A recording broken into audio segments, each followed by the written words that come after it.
grinding your balls off. I'm Arshian Gaia, the ballless wonder, and I've been grinding just for you, and also you, and occasionally you. Because let's be honest, who really needs balls anyways? I'd much rather be grinding, because all I enjoy in games is grind. There is nothing more valuable to me than grind in a game. And that's why I love EverQuest. And also Ultima Online. And Asheron's Call. And RuneScape. And, well, let's be honest. Every game ever. Except Undertale. Because Undertale is awesome, and that's why I will never play it again. I should put in a Steam review for Undertale. That's just awesome, such an awesome game, I'll never play it again. Because it's so true. Okay, legitimately, I do have a few thoughts to share. And I figured grinding would be the greatest way to get them across. So I hope you'll forgive me. And if you won't, well, sucks. Because I don't know what else to say. I'm sorry, I suppose. Maybe if you prefer keeping your balls for whatever weird reason. I don't understand why you would. Yes, I did, Psychotic. So, where's my list? I actually have a list of notes. Legitimately, look, I've been taking notes while grinding. You see this? So, as I was saying,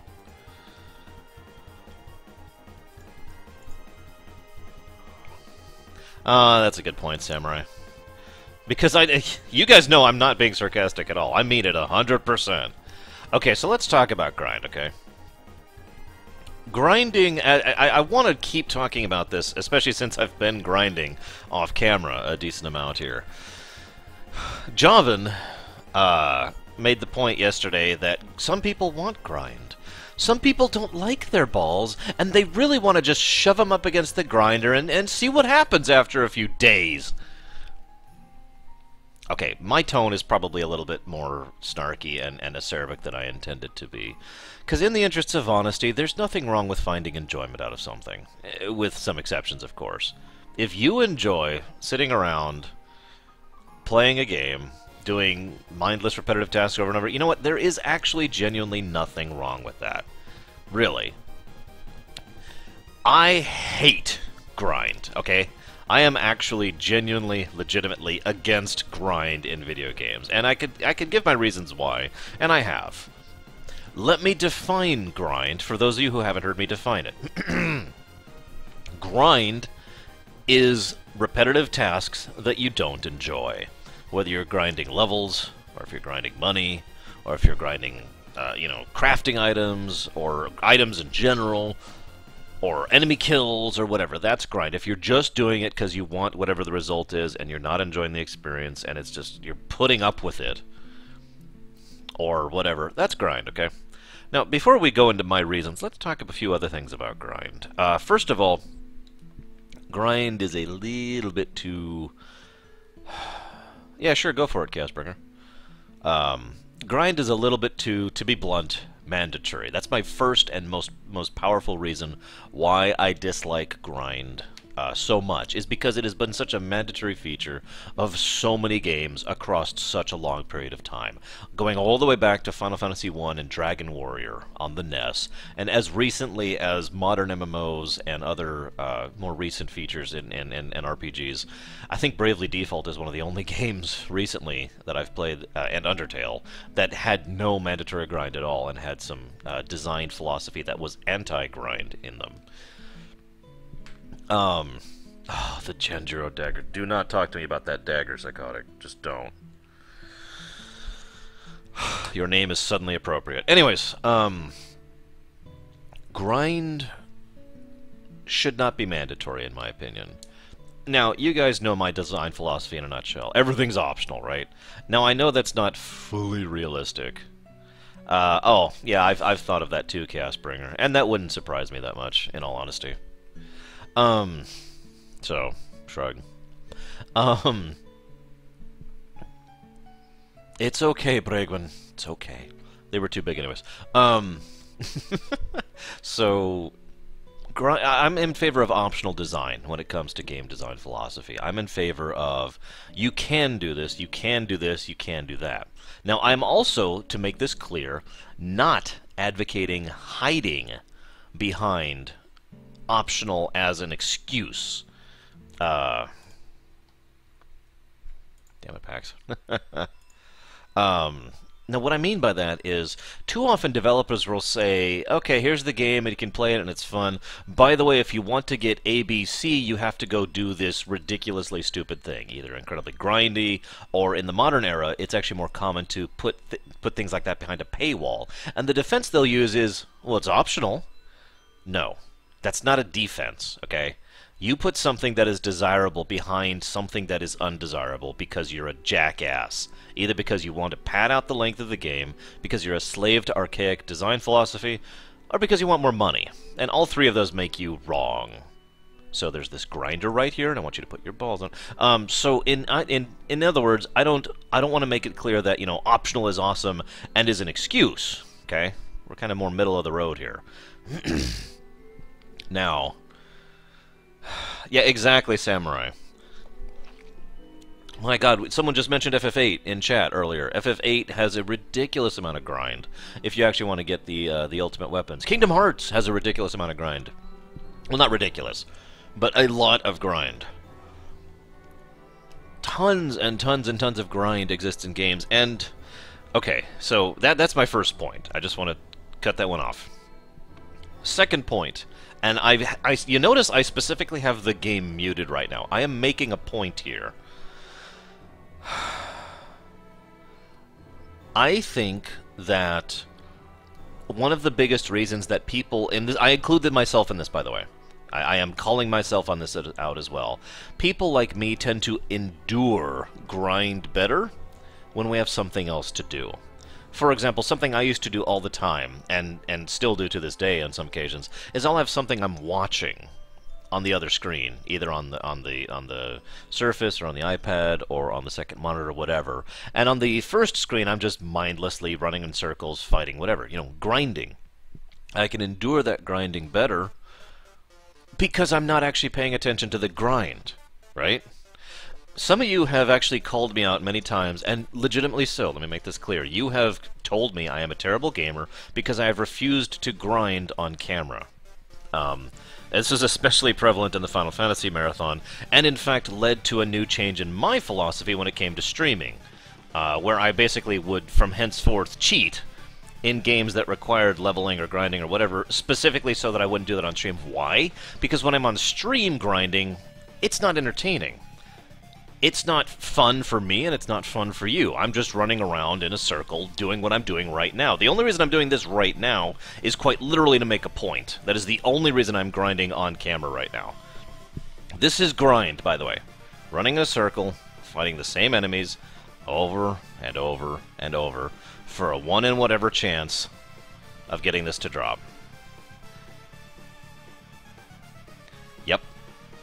This is grind. Now you'll notice I don't have the game music on. This is another trick I do. Quite a few.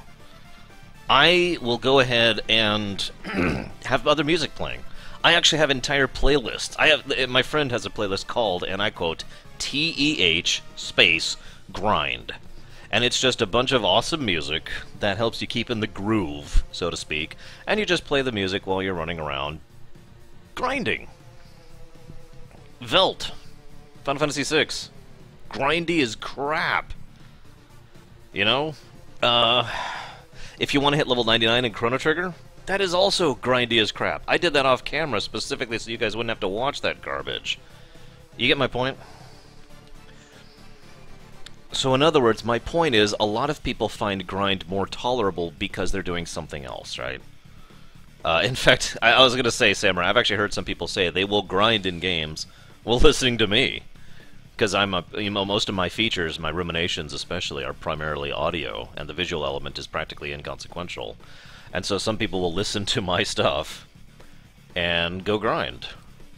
Which, by the way, thank you, I'm very flattered. By the way, I got referenced on Reddit today. Yeah, I'm slightly noticed by someone. Inching my way up the being noticed chain.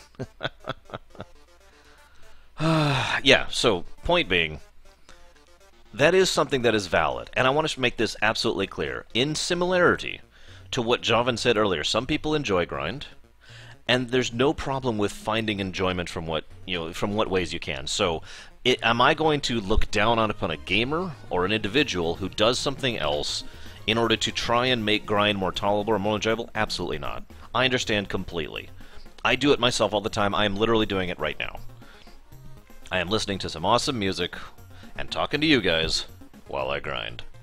Now, here's the second point I'm making. Do you think, and this is actually a question, I'll phrase this as a question before I give my opinion. Do you think the game, the actual game, Final Fantasy IV DS, or EverQuest, or FF12, or God knows what else, gets a pass on grind because you can do other things to make it more tolerable that have nothing to do with the game? I stress that because some games will do something in the game to make grind more tolerable, which I'll talk about in a moment. Hey, Night Forger.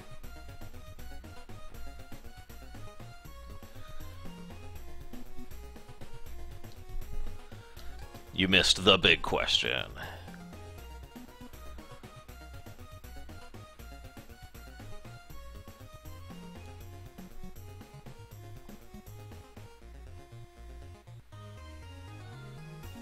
They do, Chaosbringer. It's because they've basically made the whole version harder in general.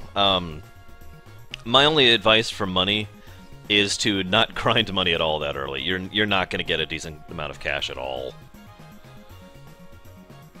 So, I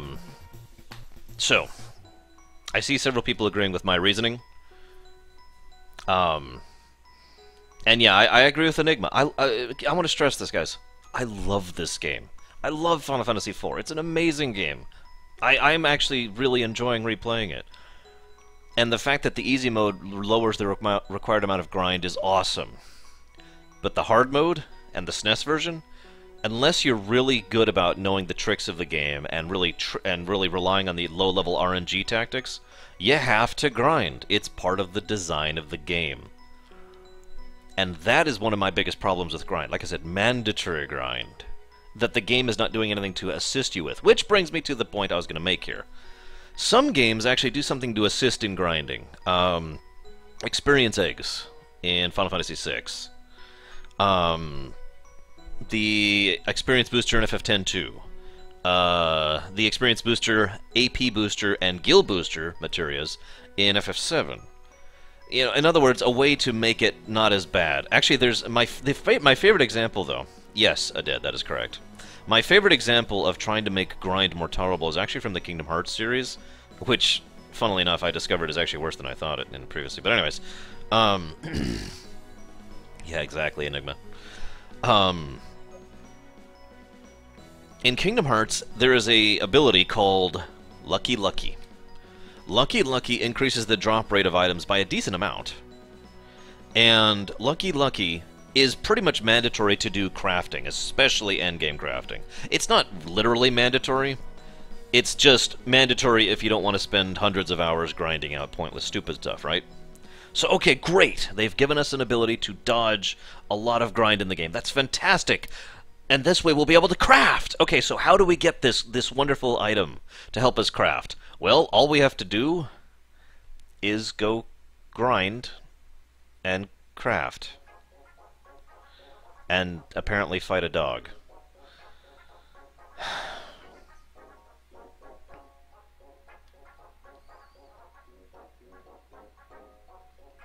Now, what Javan said, I think Javan's already getting ahead of me on my point. The problem is, virtually every game I can think of, please come up with an explanation or a... Hey, Rastfal, we have not stopped Voyager. I have 4 more episodes already recorded, ready to go. We're not ready to get started on the show again yet. I need to get my editing software going again, which requires my tower, which is the problem. So basically, we're having hardware issues. The Voyager series will continue. Do not worry. I've been reading everyone's comments. I know people are looking forward to it going, and I think that's awesome. It really makes me jazzed that people, enjoy my sequences enough. to miss them when they're gone. But we will be continuing Voyager, we will be continuing Fallout, we will be continuing Primus. And of course, we will be continuing our look at the Zelda series, starting with, of course, Ocarina of Time, which I am super hyped to sit down and do that one. But anyways, getting back to my point. Damn it, Fearsome! You have just hurt my soul. Picture a little heartbreaking right here. Yes, actually, I have Psychotic. Only once, though, and I didn't finish it. Didn't finish it. I got disinterested in it, if I'm being honest. Okay, so getting back to the avoidance thing, right? The reason why most games do not have a good avoidance thing with regards to grind is because you have to grind to get it. You know? Now, that's not 100% true, but for the most of the time, if you're going through a game and you want to avoid leveling AP, leveling GP, leveling Gil, leveling Exp, leveling your crafting, yeah, leveling, getting the rare item drops that you want, you have to go grind for the item that increases the chance to help you get it, or you just have to reach an arbitrary point in the story. Those are the two most common things I see. FF6, again, I'll use an example here. You cannot get the experience egg until you get to the World of Ruin and go through Daryl's tomb. It's the first one you can get. Bam, just like that. Oh, that would have been awesome, Psychotic. So, I need some water. My headache is not quite better. I'm sorry, guys. I feel Kingdom Hearts is the worst example of this. You have to grind item drops, which are rare, to get the item to help you get rare item drops. It's pretty much a similar problem to the Final Fantasy VII problem I've talked about many, many times, aka Last Dungeon Syndrome. If you get to the last dungeon, and that's where you get all the good stuff, that just has always irritated the snot out of me. And again, I use FF7 as like the pinnacle example of that. Because there's so much really awesome materia and gear you can get in the final dungeon of FF7. And of course, that's also where you get the most AP per encounter with the elixir magic pots. But all of that isn't until literally the last dungeon of the game. So, why wait that long? Why give you the good stuff at the end of the game? My friend and I actually had a discussion about this just recently. In other words, why do you have to wait until the end of the game to get to the good stuff? Now, okay. The way I phrased that, I did that deliberately to make it sound like you immediately go, oh, well, of course, I understand exactly why, because you want to earn it. Well, at the same time, it also has the opposite problem, aka making it pointless. For example, let's use Kingdom Hearts 2 as an example again. I could grind up all my forms. I could grind up all the drops to grind up the things to help me get more drops. And then I could grind up even more drops in order to get the rare equipment. And that requires, by the way, flat requires being at the last fight of the game. Not in the last dungeon, at the last boss and having taken the last save point and left. This happened in Kingdom Hearts 1 as well, by the way. So you have to be literally at the point where the only content left of the game is the optional stuff and the last boss. And then you could go and get all that really nice gear and use it on the optional stuff and the last boss. Oh, by the way, you have to grind the optional stuff to get some of that gear too, which is an example of, I forget what it's called. But yeah, exactly, the bragging rights reward, aka, by the time you get it, you don't need it.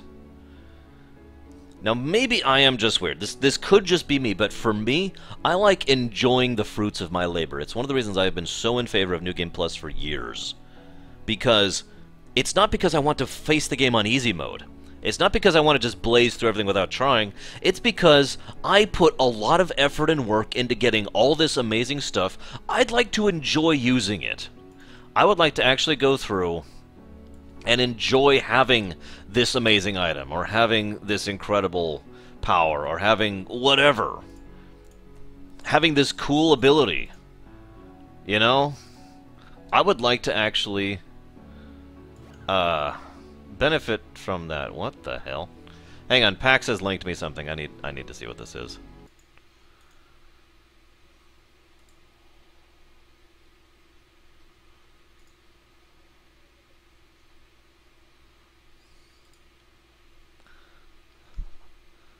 Oh my god.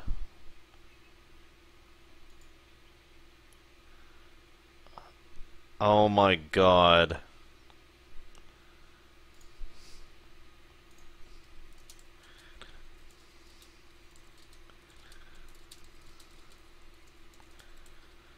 I... Okay, we're not going to talk about what Pax just linked me. But yeah, so anyways, I feel personally that the New Game Plus, especially Selectable New Game Plus, completely avoids the problem of, you know, the bragging rights. But I'm getting a little off topic, I'm sorry. Let's get back to grind, okay? Like I said, it's just the same problem. You earn it, so you don't have to earn it. You know? Now, let me make one thing very clear here. I am not against you earning something. I am not against you earning no encounters. I'm not against you earning the ability to level quicker. I'm not against you earning the ability to get faster drop rates or whatever, okay? That's not a problem. What my problem is in virtually every game design ever, you have to specifically do the thing you're trying to avoid in order to avoid it. And that irritates the snot out of me. Let me use this exact game as an example. Let's say I want Treasure Hunter Augment, okay? I have to go through basically the entire game. I have to 100% every map in the game to get the Treasure Hunter Augment. Let's say I want the Boost to Experience Augment. I have to complete Naming Ways quest, which, in addition to having RNG from Hell grind, like what I'm doing right now, this is part of the Naming Way quest, I also have to go to the moon, and then get lucky on the final step.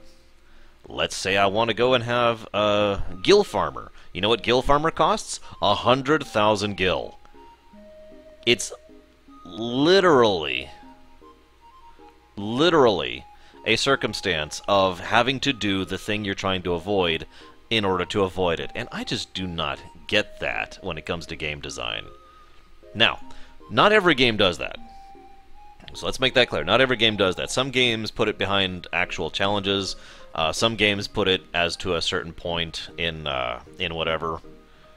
I thought Level Lust was part of Naming Ways thing. I could be wrong. But regardless, you can't get Level Lust until you get to the moon, which is my second point. Sometimes the game just says, no, you can't have this until point A. In fact, if I could use FF12 as an example of this, you cannot get the boost to license point thing until just an arbitrary point in the game.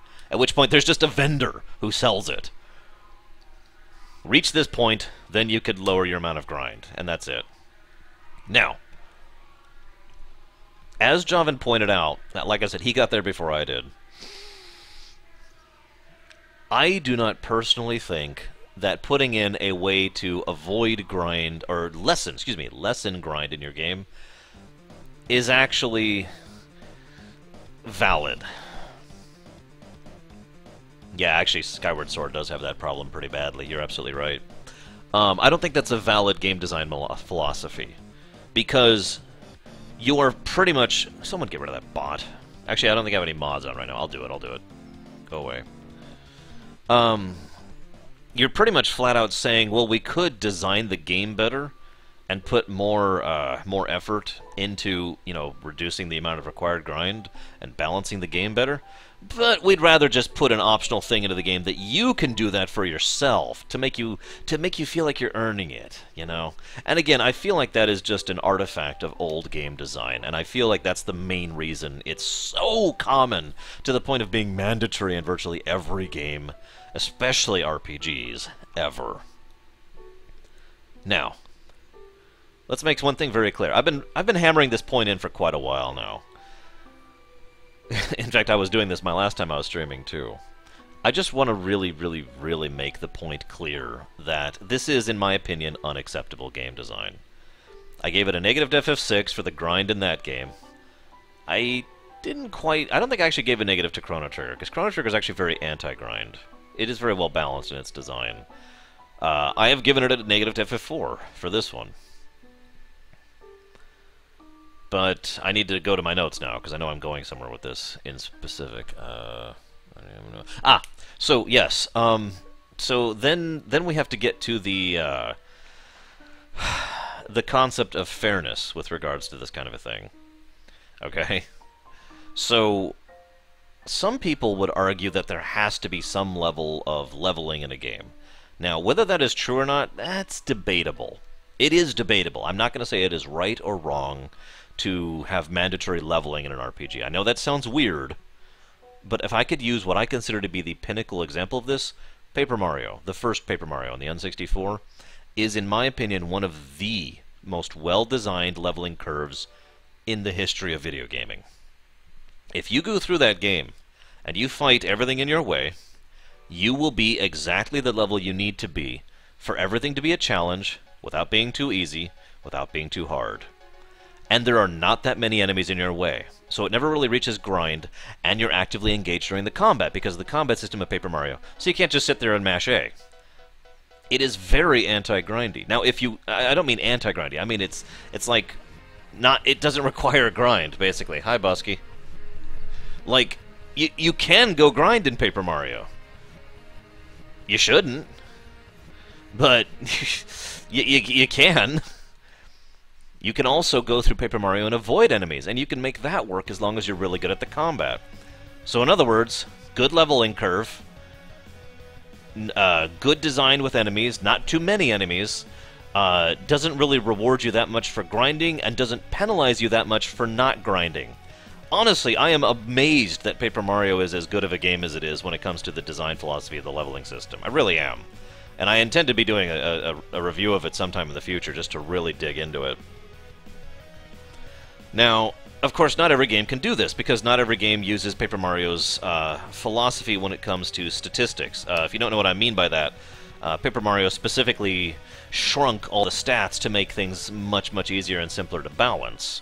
And that's probably one of the reasons why they could afford to do that kind of a system. In FF4, for example, I mean, let's just look at our party right now. We have 95,586 skill. He has 3,317 health. She has 1,763 health. 1807, 2319, etc., etc., etc. In Paper Mario right now, I'd have... Like, Cecil would have, like, 30 health. She would have, like, maybe 10. She might have 15. He would probably have, like, 20. And we would probably have about maybe 200 coins.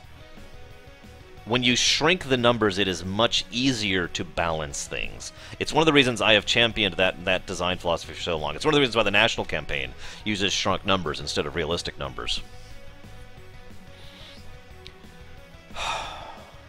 So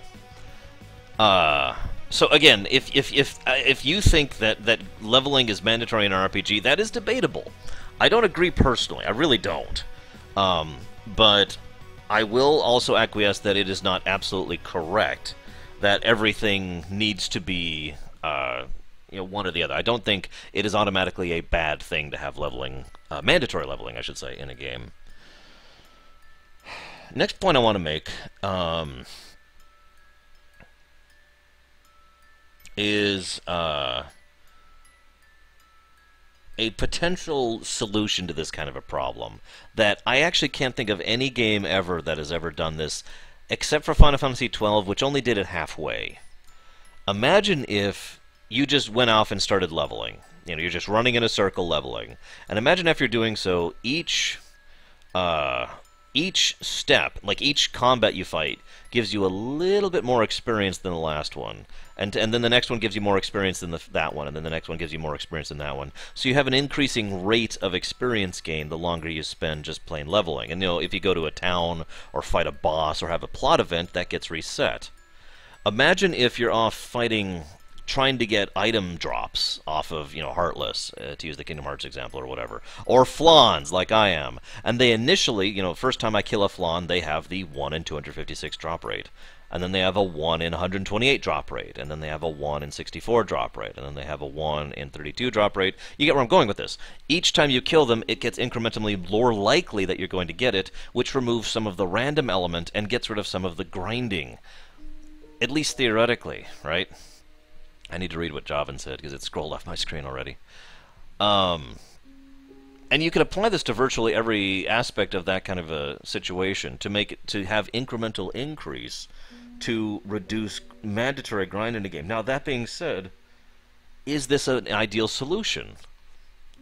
I still feel, personally, that doing so is not... It is still just it's a band-aid solution. I still feel we should go to the source of the problem and remove the base of the problem, which is the required leveling, the required random drop. Now, I believe that we could also do a halfway point here thing, okay, to explain what I mean a little bit. I feel like making it so you can level faster in a game, okay, that's kind of a thing, but it should never be mandatory. God, I feel like I'm explaining myself so poorly. Let me just try this again.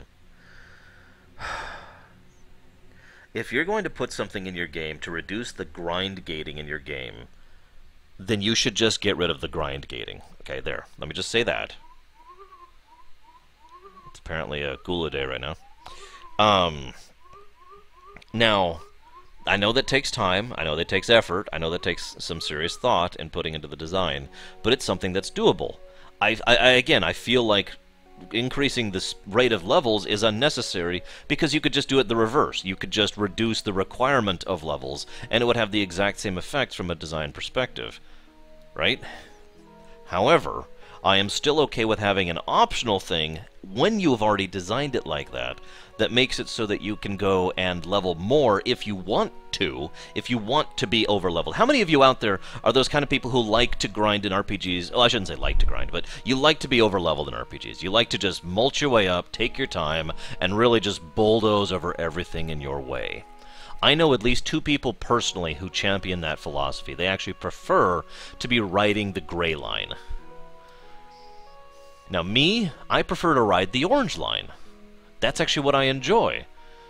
But in some games, I can't do that. Most games I can, in all honesty. I mean, Earthbound, for God's sakes, I was so underleveled in Earthbound. I have done low-level playthroughs because I enjoy that. But that's me. I don't think either way should be necessary. I do like the idea of you being able to just grind up and mulch things. Every now and again, I don't feel like riding the orange line. Every now and again, I feel like riding the gray line and just mulching through everything and getting to the parts that I actually enjoy right then and there. So I like the idea of balancing out the leveling curve so it's the Paper Mario curve, right? In other words, if you do everything perfect, it's the yellow line. However, if you avoid things, you can ride the orange line, and if you grind things, you can ride the gray line. I like that. I like that from a design philosophy. Does that make sense? That's what I think they should be doing. Now, I'm talking about levels specifically, but this applies to everything. This stupid item that I'm farming off of this for a side quest, I want to see this additional side quest. Again, I don't think the argument, well, it's optional, is a valid excuse for grind. I don't. I don't think anything is a valid excuse for grind, if I'm being bold, but that's my opinion. Even from a design perspective, though, I don't think locking content, locking this quest behind grind is a good design philosophy. Now, this is where I get into that incremental thing. Maybe have incremental increase only be for drop rates. And again, FF12 is probably the only example of a game I can think of that has actually done this, although only partially. Imagine if you're playing through FF12, and every time you fight an enemy, you have a slightly higher chance of getting the drop rate. That's pretty much exactly what I'm saying, Javan. At that point, there's 2 distinct differences between what I'm doing right now and that. Number one, it effectively removes the RNG element from it, because one way or another, if you are persistent, you will get it, period. As of this moment, I have a... Okay, let me explain something for those who don't understand. Some people like to look at things like this. I'm looking at you, everyone who plays Diablo, and Diablo 2 and Diablo 3, and comes up with statistics of odds, of chance of getting items. Those odds don't actually mean anything, okay? I know that sounds weird, but it's true. They don't actually mean anything. You have a likelihood of after X number of kills to get Y item. However, that is still just a likelihood. It is not a certainty. And some people tend to treat statistics as a certainty. God, I remember going to statistics class back in college and hating the crap out of my professor because he kept treating statistics like they were a mathematical certainty. And it's like, no, that's not how that works. Damn it, man. And then I didn't complete that class. But anyways, getting back to the point. So when you do, what you do when you increase the chance of drop rate, every attempt is you remove the statistical uncertainty and replace it with absolute certainty. I like that idea. I have always been a champion of that idea. It's one of the reasons... Okay, in In World of Warcraft, somewhat recently, back in Mist of Pandaria, they actually implemented that exact same system with when it regards to loot drops in LFR. Okay, now whatever other problems there are with LFR, and let's be clear, there are plenty of problems with LFR. Every time you do not get a drop off of a boss, you get an increased chance to get drop. That increase never stops. You will eventually have a 100% chance to get a drop. Now, that being said, I usually only go like 2 or 3 bosses without a drop, but that's the point. From that point on, it is an incremental chance to actually get something to drop. FF12 is another excellent example of this, by the way. In FF12, as long as you're killing the same enemies, up to a certain point, you have an increasing chance of getting the drop. Now again, FF12 kind of does that halfway, because if you kill something else, you lose your chain, and that kind of completely ruins everything, and that kind of sucks, but, you know, whatever. Point being, I personally think that kind of incremental increase in drop rate is something that should be mandatory. Remove the... because it's the perfect halfway thing. It leaves the random chance in, right? You still have random in the game. You still have a dice roll. However, it also removes the excess dice roll. It removes the probability of rolling a 1 on a d20. I'm saying this wrong. It removes the fact that you're RNG on top of RNG. Because let me explain something to you guys, for those of you who don't get this. I don't know the actual number, but let's assume I have a 1 in 256 chance to get this item off of these flans, okay? That is every single time I fight them. Do you understand what I mean? Every time I fight them, a dice with 256 sides is rolled, and if it's a 1, I win. If I fight this trash 256 times, I do not have a guarantee of getting that drop, because each drop is a separate roll.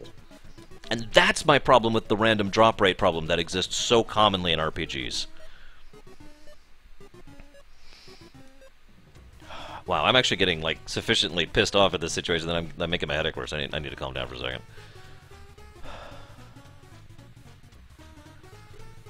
But yeah, exactly, Javan. If you're... I like the idea of rewarding the persistence of vision to keep going and aim for one item and eventually succeed at it, as opposed to being totally at the mercy of the RNG. You know why I hate RNG? I raided in Molten Core. Do you know how many drops I got in my entire career of over a year of raiding Molten Core? I can count them. I got 3 drops ever in Molten Core. Because so many times the drop would not drop, and if it dropped, I would then have to have, you know, better dice luck on actually getting the drop myself. 3. I can name them. Lightbringer gauntlets, that stupid dagger, whose name I actually can't remember, sorry, and the helmet. That's it. That's it. That's all I ever got in Molten Core. By the way, we were raiding it every week.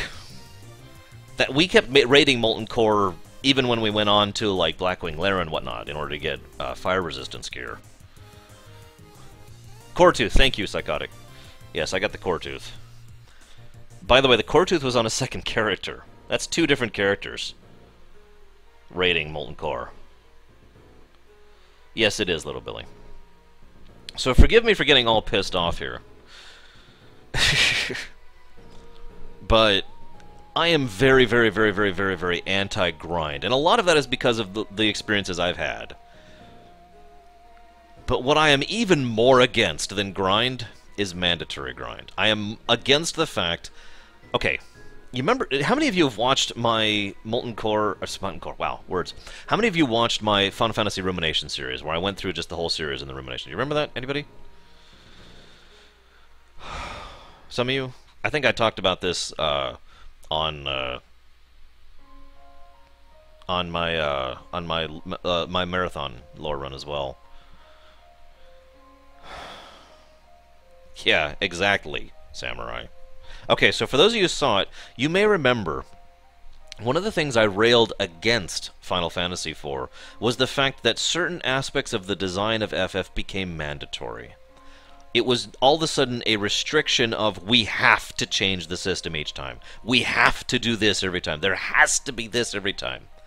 and they became a choke on several of the games that I feel has actually restricted the progression of Final Fantasy and has prevented FF from being an even better series than it otherwise could be. It was something they did for a reason once upon a time that then became mandatory from now on. I could point to Star Trek Voyager as another example of this. So many of the things in the first 2 seasons of Star Trek Voyager existed because they were something they did back in TNG, and they became mandatory rules in Voyager, right? I hate that. This is the problem with virtually every RPG ever. And again, there are exceptions, let's make that clear. But for virtually every RPG ever, even amazing RPGs, they still adhere to the idea of grind. They still adhere to the idea of forced leveling. They still adhere to the idea of low drop rates. Final Fantasy IX, a game I adore, has one of the stupidest systems for stealing items from mobs I've ever seen. You know? Final Fantasy IV, the game I'm playing right now, has one of the most ridiculous systems of getting some of the best gear in the game that I've ever seen. I'm talking about the Adamant armor, specifically. Final Fantasy XII is actually probably the worst example, because it pretty much requires you to grind up a chain to go kill a boss once and hope that he drops that item because your chain is super high.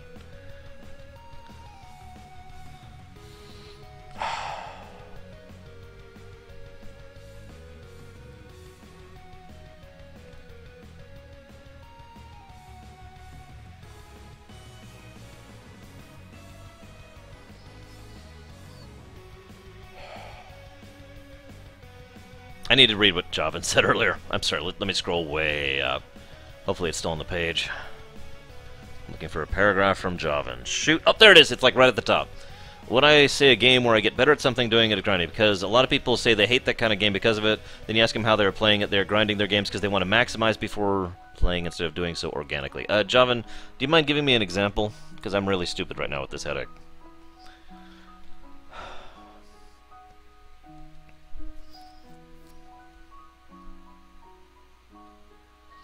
I'm okay with that idea too, Java. There are multiple ways around the grind problem, and that's my problem with it in a nutshell. It's become such a artifact of game design that does not need to exist anymore, that has multiple other solutions to accomplish the same thing. Now, I mentioned this earlier when I was doing the dailies in World of Warcraft. I will say... okay, I understand now, Javan. Yeah, okay. I would still call that grind, and to be blunt, I would still call that a bit of an odd design. I'm not 100% committed to call it a bad design, even though I do think Oblivion's leveling system had some serious flaws with it.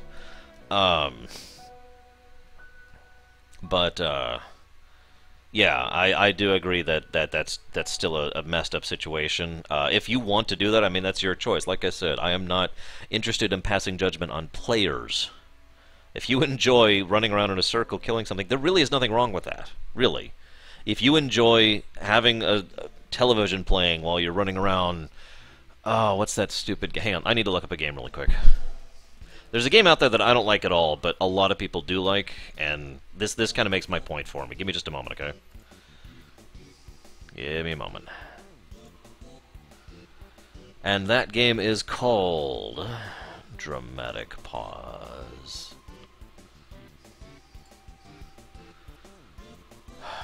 Hang on.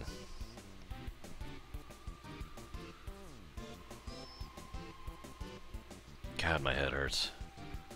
I just ate, too, just so my headache would go down a bit.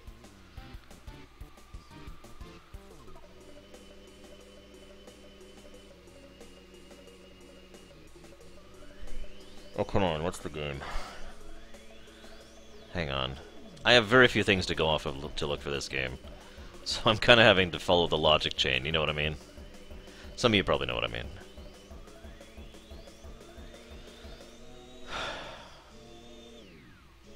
Alright, hang on.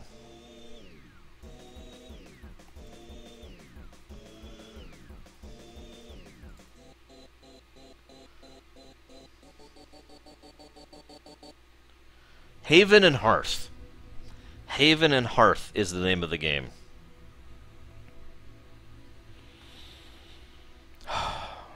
There's a game out there called Haven and Hearth. Haven and Hearth is probably the grindiest game that exists. I mean that sincerely.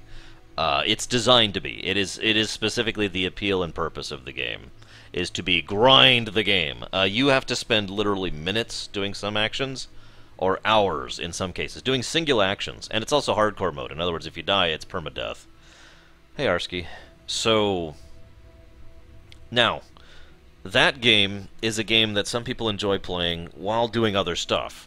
You almost have to be doing other stuff while playing that game, right? But that is valid. You know, there is a niche for that market. There are people who enjoy just doing that. I don't know why, because I don't feel that way. I don't understand that, but I'm not going to condemn it. And I want to make that clear, okay, for anybody out there watching this. Like, I'm not your buddy pal. None of this is me trying to condemn players at all. My problem is the many design problems, the problem from the side of the developers. Now, someone earlier, Undertale was awesome, and I'll never play it again. Someone earlier, oh, my head, was asking a question I need to look up. Alternative for grind and MMOs. Right. Okay, so everything I just said doesn't quite apply the same way to MMOs and multiplayer-generated games in general. So this applies to co-RPGs as well, for example. An MMO has a wonderfully, horrifyingly catch-22 situation going on for it. In other words, you have two options, basically.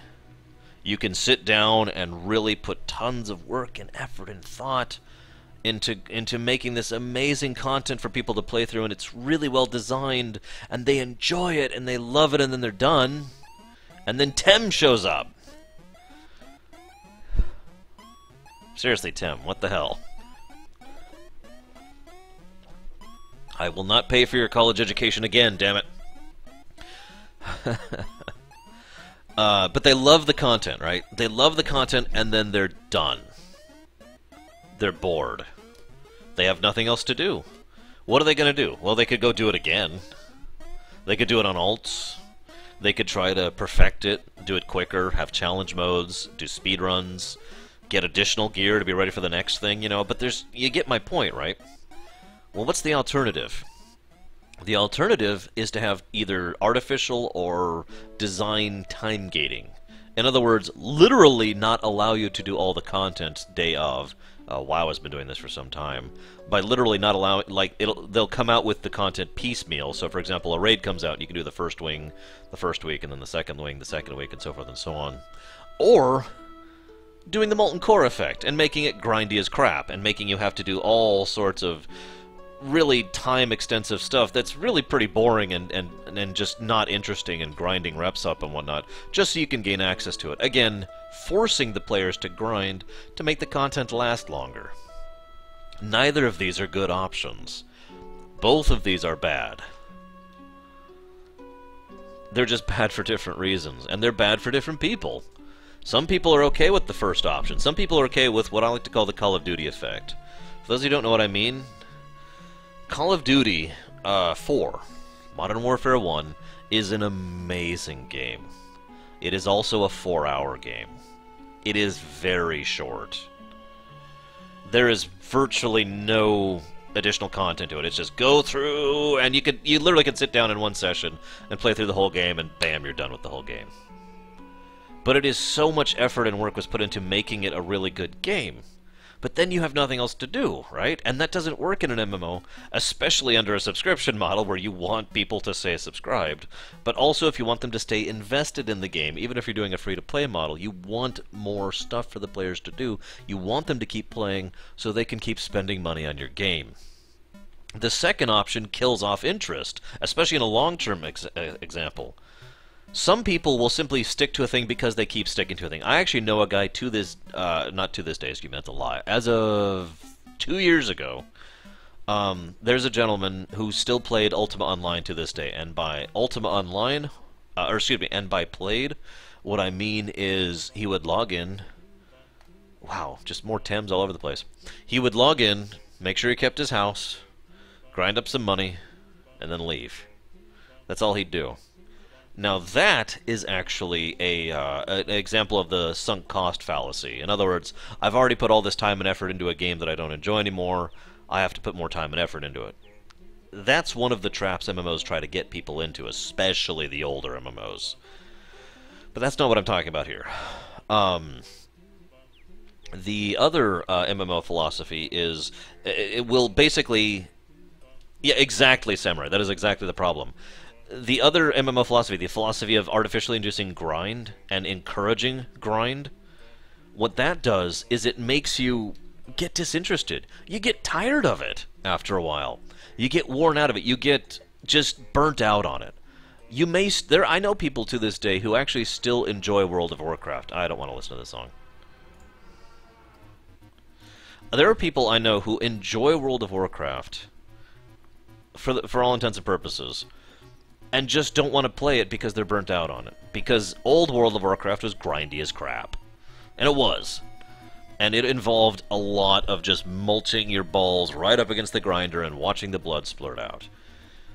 And after a while, even if you enjoy the game, even if the game gets better, you're just tired of it.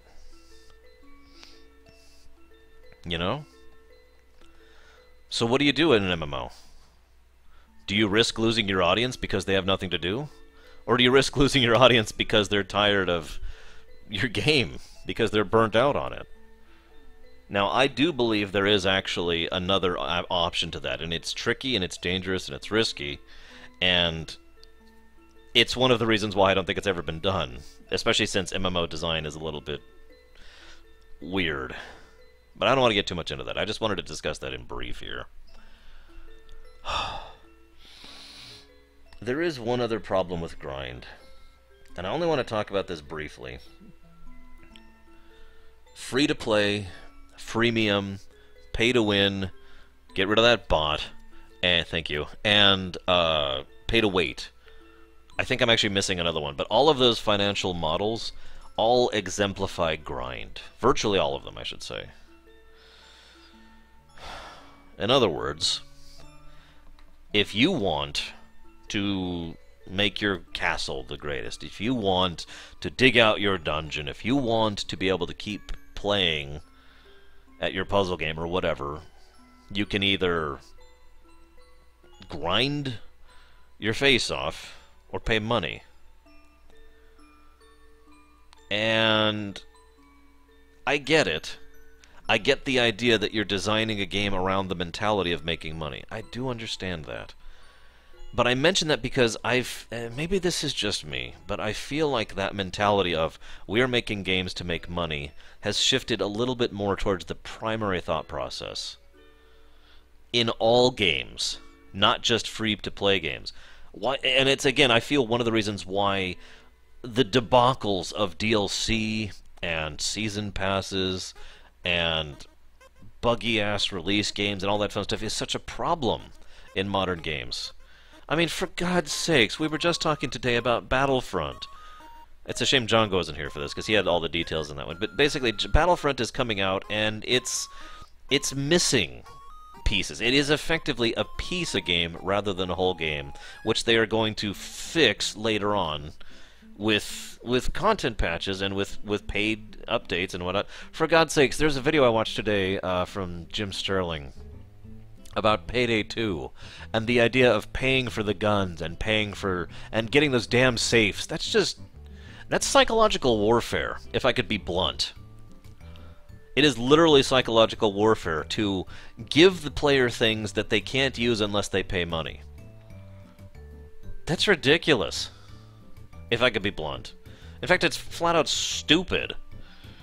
I am astonished that the people behind Payday 2, I can't remember their names right now, the developers behind Payday 2 are doing that. Because, again, that's psychological warfare. It's like, here's this free thing. Here's this thing you have earned. You have won a match. Congrats! You get a random thing. You can spend money to get it. I mean, for God's sakes, I railed against Team Fortress 2 when they did this crap, too. You remember that? Pay for keys. Open those crates you keep getting. Overkill, thank you. Anyways, my point I'm getting to, I do actually have a point I'm trying to reach. I'm not just ranting here. My point I'm trying to reach here is that of all of this crap, this new philosophy, I feel like A has to do with grind in gaming in the modern. I feel like it's one of the reasons grind exists to this day in gaming. Not just because it's an artifact of the way game design used to be, but because now grind is a tool to get more money out of the player. How many times have you heard someone's, a developer, or more accurately a marketing person, although I've heard a few developers say this too, say, well, you don't have to grind out the things in insert game here. Or excuse me, I'm saying this wrong. You don't have to pay money for the things in this game. You don't have to. You could go grind it out yourself. You don't have to. And in fact, the funny thing is, I've heard the reverse too. You don't have to. You don't have to grind it out. You can just pay money. You know. How many times have you had that heard that excuse to allow grind to exist in a game?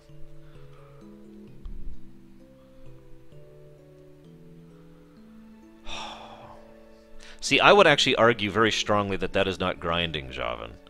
That is leveling, by my definition, by my terms. That is you putting the effort into something you enjoy because you want to get better at it. Hell, that's not even necessarily leveling.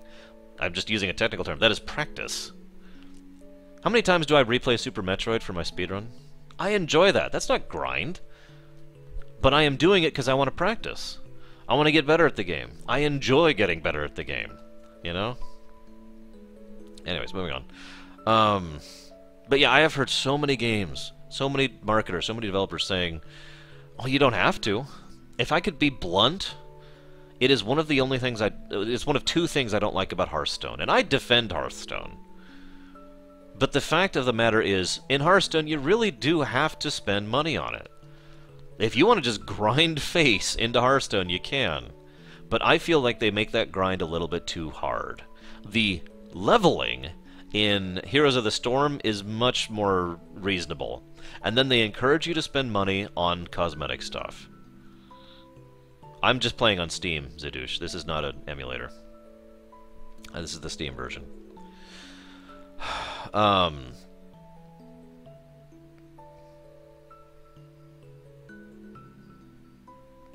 yeah, I will always be grinding, Fakey. But my point is, in yeah, exactly, Jetly. Thank you. That's exactly the direction I was going with that. It is so easy to get burnt out in Hearthstone. Just the other day, I was on my friend's pad because we were watching a movie and I wanted something to do while we were watching it because I'm like that. And so I started playing Hearthstone. Now, I have a few custom cards. Not that many, but I am, for all intents and purposes, a noob to Hearthstone. Don't have a custom deck. You know, don't have a pad like that. But, so in order to get a custom deck, I need to either grind out dailies or I need to go and drop money on it. Well, what are my dailies? Win matches as this class, win matches as this class, or win classes as this, or win matches as this class. The only way to advance most of the dailies, not all of them, but most of the dailies in Hearthstone, is winning. I lost, I don't remember how many, it was like 6 matches in a row. Lost. No progress. No gold. I accomplished nothing. It was grindy. I didn't enjoy it. I was getting mulched on, in ranked, by the way, if anybody's curious, by people who were way better off than I was, as far as their decks. And at the end of it, I had gained nothing. And that's boiling, and I'm tying this all in, that ties all the way back into my point about the incremental chance of drop rate. Because, you know what I've accomplished running around in this cave in FF4 for the... Where's the timer? I've been doing this for at least 59 minutes on camera. I've been doing this off camera too, but for at least 59 minutes. You know what I've accomplished? Nothing. I have accomplished nothing running around in this stupid cave, trying to get this stupid drop so I can accomplish the stupid quest and actually see the content I'd like to see in my game that I love.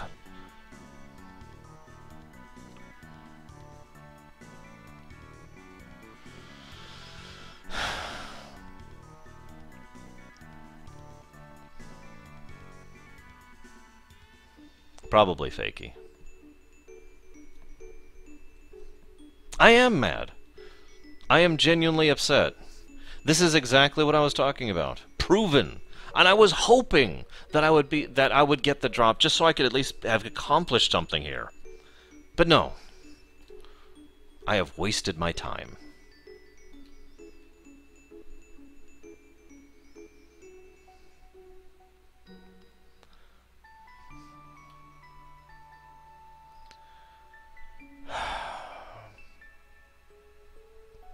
I've already given the negative for everything I've talked about. If there are cheats for the Steam version, I am not aware of them.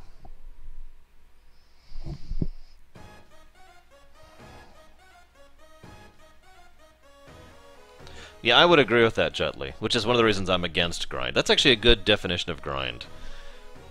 Doing something over and over that you dislike with the hope of accomplishing something, not the certainty of accomplishing something.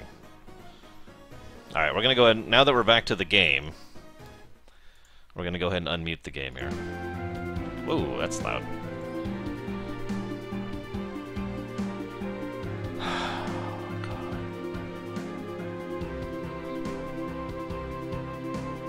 One thing I will also say,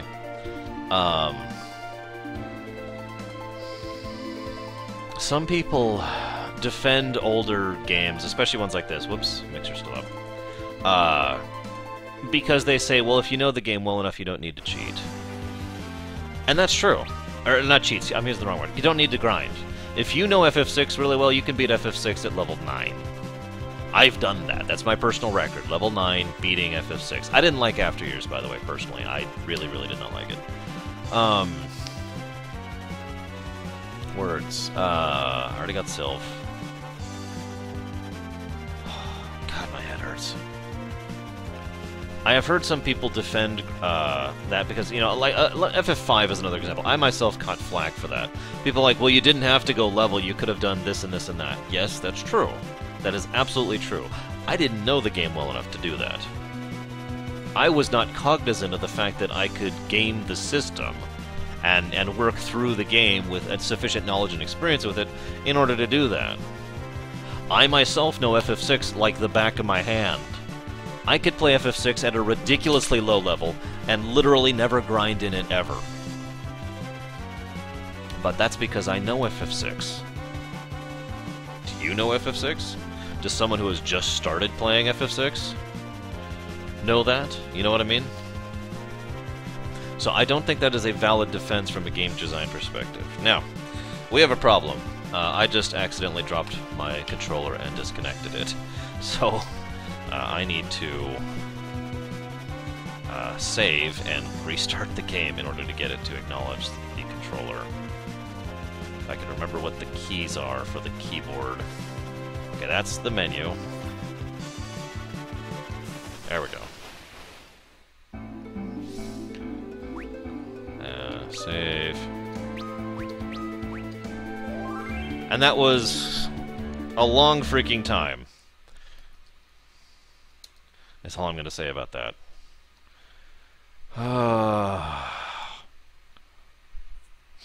Let's get rid of the capture there really quick. Okay, so close this out. Reconnect. Hang on, I need to turn off the PS3 because I accidentally turned on the PS3 when the controller dropped. So I'll be right back.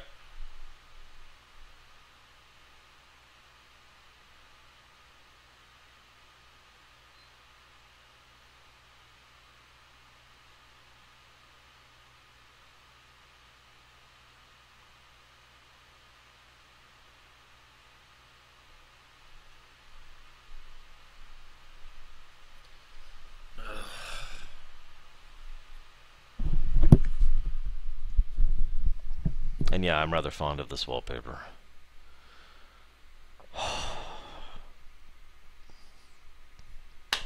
So, let me get my controller working again really quick here.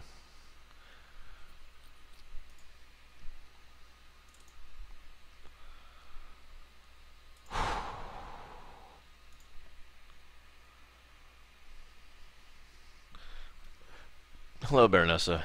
You missed me ranting.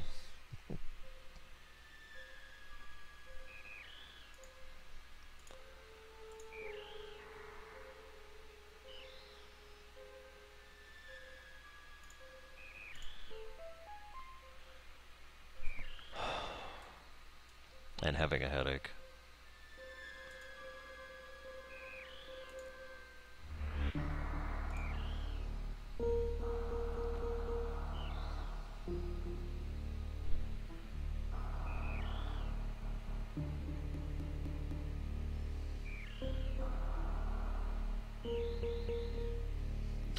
So that doesn't help me, John. Oh, well.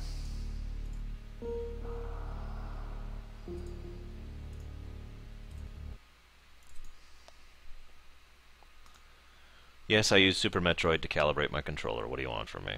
There we go. And fixed.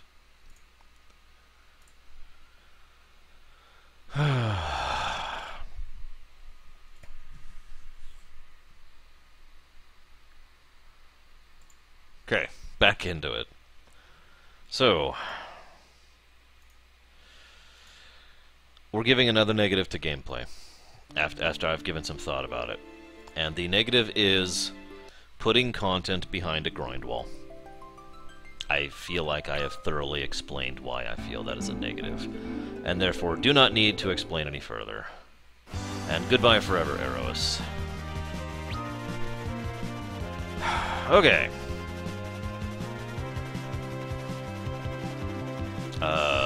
Words. What the hell was I doing? I know I need to go to the moon, but I was kind of waiting on that. Oh, right. I need to do... Hang on. Let me pull something up really quick here.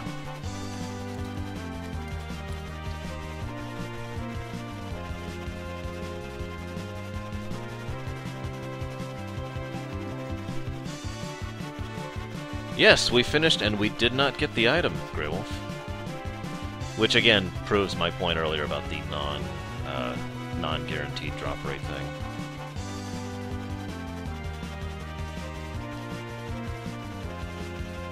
Okay, so that's there. That's there. Already got that. That's there. I can wait.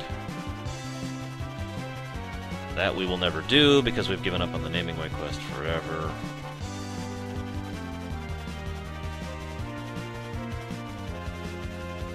Those.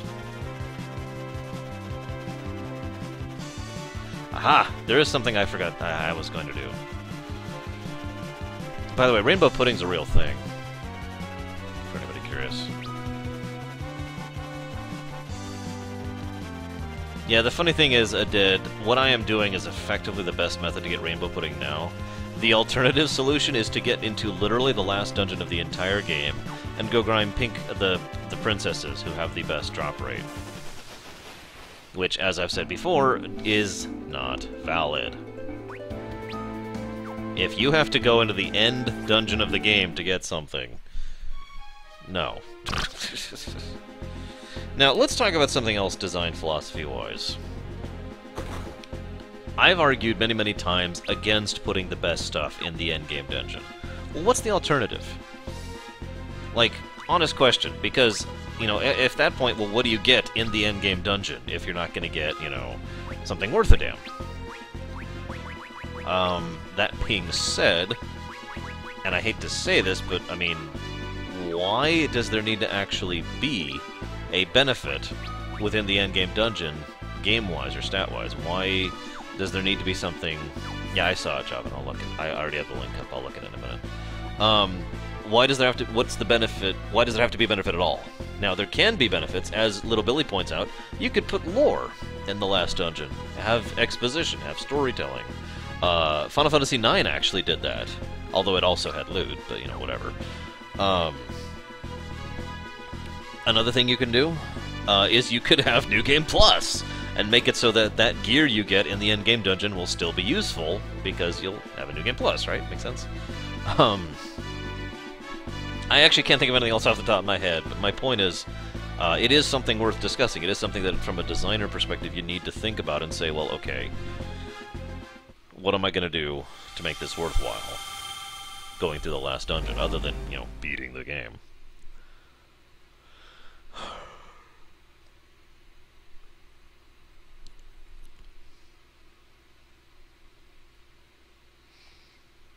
So the way sorry to talk about FF4 here, but the way the King of Baron speaks does not actually clarify whether or not he was always an Eidolon or not. His first sentence is basically, forgive me for skipping past it, but he says, you know, my earthen vessel has died, my mind and spirit live on, implying that he was always an Eidolon. Then he says, I am an Eidolon now, as if he was changed into one, so we still don't actually know the truth of the Odin thing. Who knows, really. So, in this SNES version, the Odin fight was literally a timer. You have 60 seconds to kill him. In the DS version, you have 60 seconds to kill him. Oh, and by the way, he hits like a truck.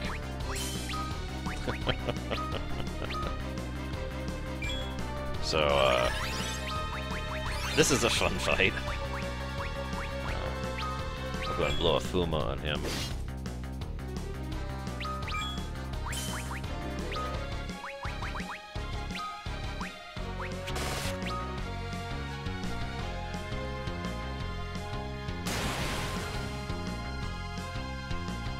Fortunately, we have Leviathan before this fight. Technically, you're supposed to do Odin before Leviathan, because he is a much easier boss, ultimately.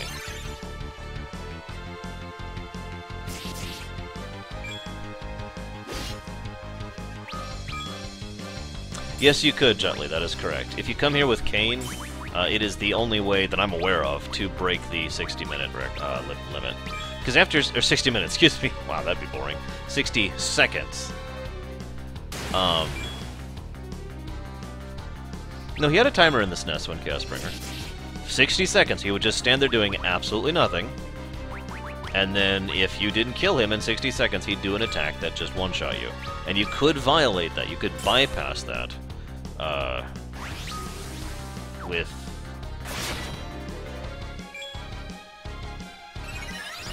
wow. With jump. Now, as you can see, the DS version is actually different, and I actually forgot about that. He didn't kill me, which I'm actually kind of surprised by, if I'm being honest with you. That should have actually killed me. I thought I ran out of time there.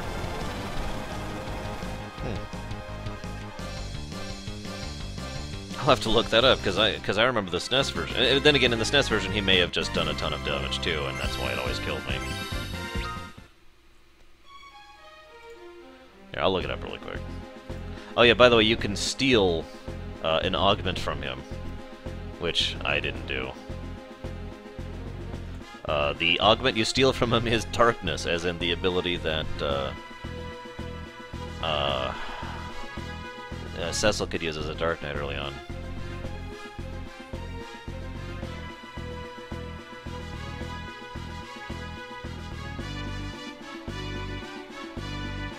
No, the SNES version. Ah, here we go. Yeah, no, I am correct. It's 60 seconds and then bamf. Although, again, I was right. It apparently does not actually, it's not an insta-kill. It's just tons and tons of damage.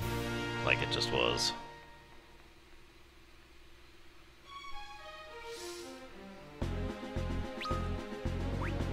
I need to restock on, like, everything. Yes, you could, Samurai.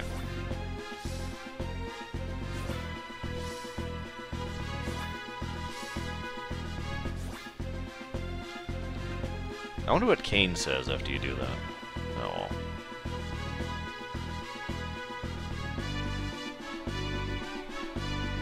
well. Excuse me. I'm kind of stopping talking because I've been ranting for like an hour solid, and I'm trying to rest my head a little bit. Just a little bit.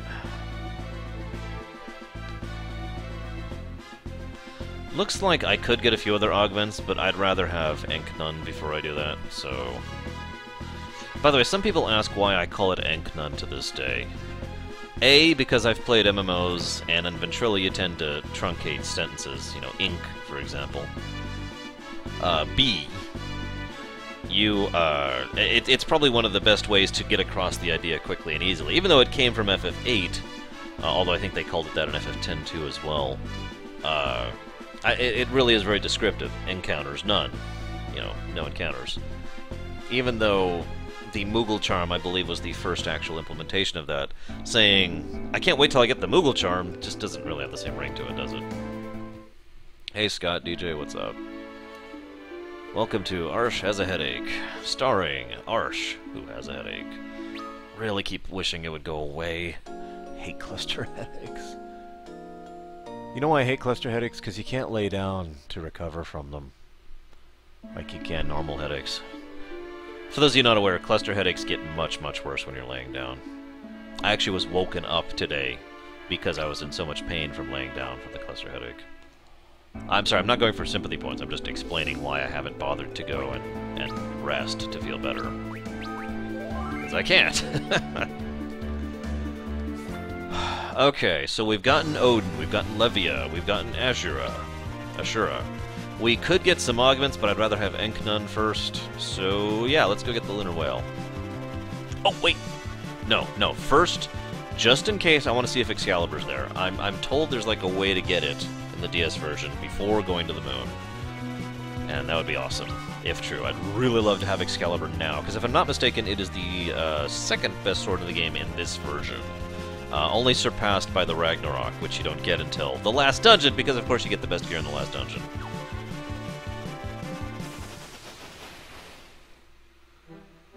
You know, I would say FF4 fixes a lot of its problems with the New Game Plus, but it actually doesn't, because very little of the gear actually comes forward with you in New Game Plus. In fact, basically none of it.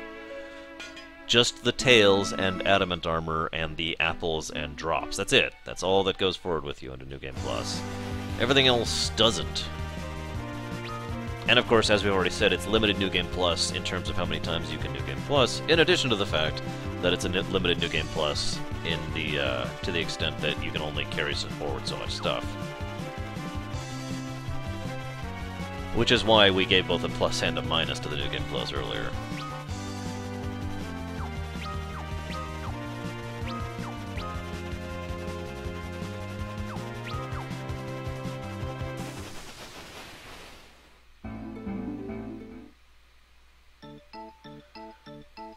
Oh, hey, what's up, dude?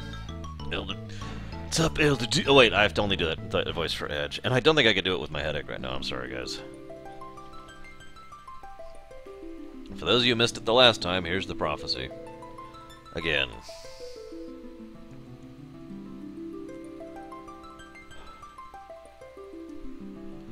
I'm gonna get a drink. I'll be right back.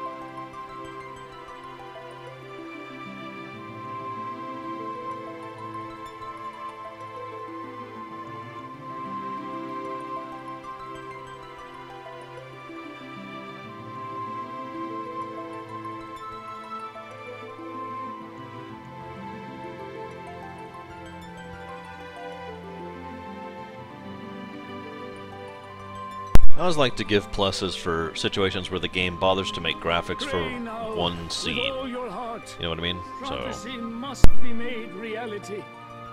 There is no other time but now.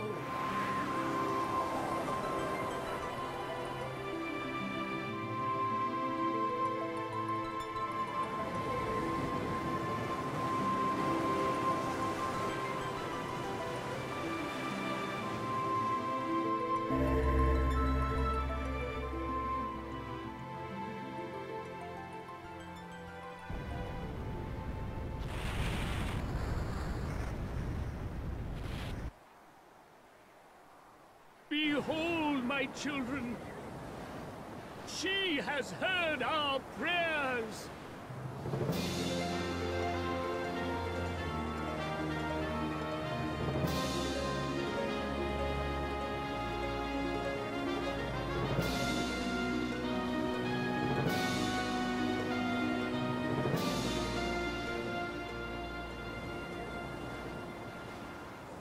She is risen. The promised ship of light. The lunar whale.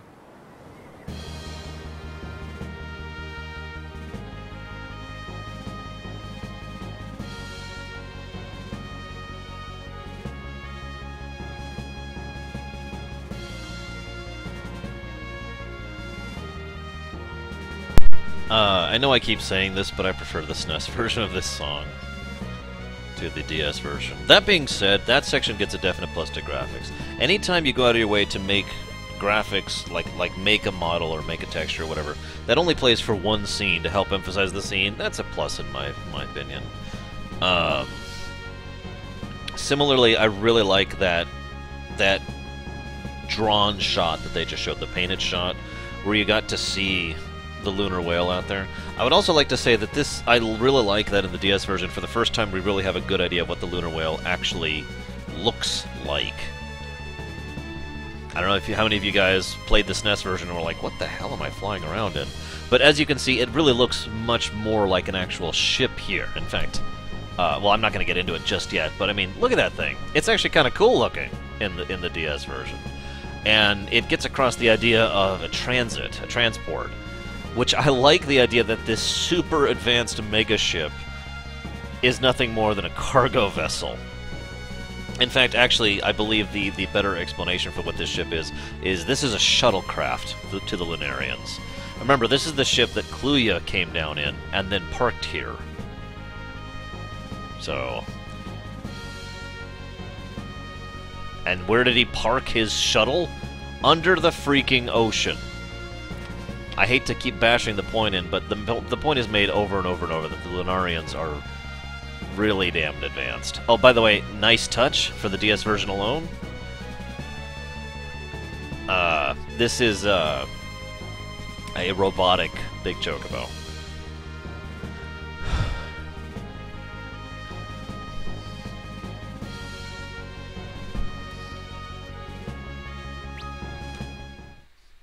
It even has the rest cubes from, yeah, it kind of is Baronosa. From Chrono Trigger. But you're still hungry. Personally, the reason, again, it's the trumpets. Every single song I prefer the SNES version of. It's because the trumpets and strings are just stronger in the SNES version. And the DS version, they just feel lacking, like it's a French horn or something. I don't know, it's weird. Anyways.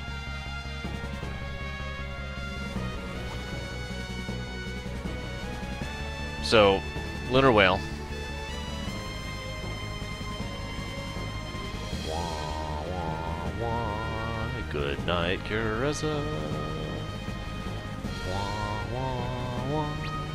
Wah, wah, wah, wah. I don't recall what those sound like, little Billy. And now we will crush Baron once for all. Smush, smush, smush.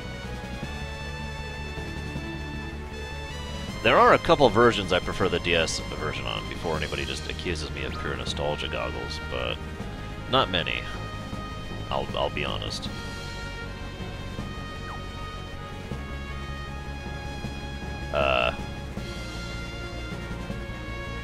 Hey, it's got red on it too, Javan.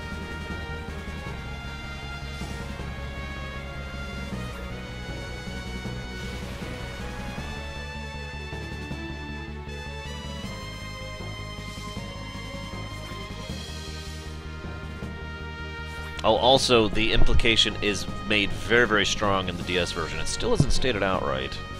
That Kluya was apparently well-versed enough in the technology of the Lunarians to have taught Cid, personally, by the way, because of that age thing I mentioned earlier. Remember how Tella was likely one of Kluya's direct pupils? Similarly, Cid was one of Kluya's direct pupils when it came to technology. Which is funny because it also adds another parallel to Cid and Tella. You remember how Cid was really broken up over Tella dying? Even though they had just met in game terms? I really like the implication, and if they ever did the prequel, I would put it in personally, that Tella and Cid had actually been friends back then, or at the very least had known each other, and therefore had some kind of working relationship or friendship prior to the game starting. Because again, both were apprenticed to Cluya, one for magic, one for technology. I could even see like a frenemies rivalry thing going on there, you know? To the moon, wait, not that one. Okay. Welcome to the moon. Population, virtually nothing. If I'm being honest, back in when I was playing this on the SNES, I was admittedly a little discouraged because there's kind of nothing on the moon. There's the path to the Zemus, you know, the Crystal Palace. There's Bahamut's lair, and there's the town with the Lunarians. That's it. There are 3 locations on the moon. Now, in the GBA version, they add an optional dungeon, which is awesome. And in the DS version, they add a super optional boss, which is awesome. But that is still it. There's really nothing here. Now, I know. They could have added more, but they were limited because of time and money restraints, etc., etc. I don't know if that's true or not. I've only heard rumors that they were basically running out of time and money when it came to the moon, and originally there was going to be more content on the moon. I don't know if that's true or not. It's kind of like the Forgotten Castle in FF6 that we're not 100% sure if it was actually supposed to be more content or not. It just seems likely based on interviews and whatnot. And again, I do think it is likely there was supposed to be more to the moon. It's just, there isn't. So yeah, this is Bahamut's lair right here.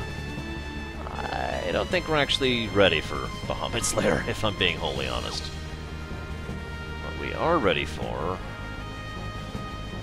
is this.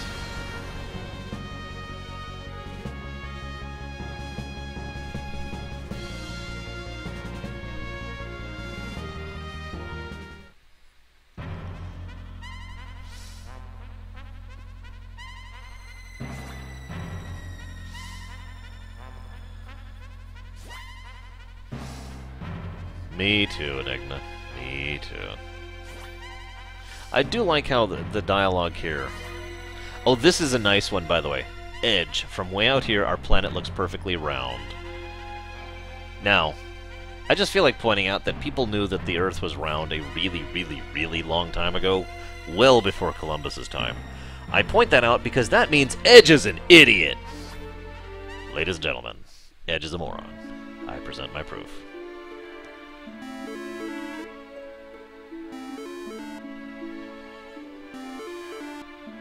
It is worth noting we don't actually know if these are the Lunarians or not. It's always been assumed that, especially in the SNES version. It's possible that these aren't actually the Lunarians, though, that these are simply another group of people who lived on the moon, amongst the Lunarians.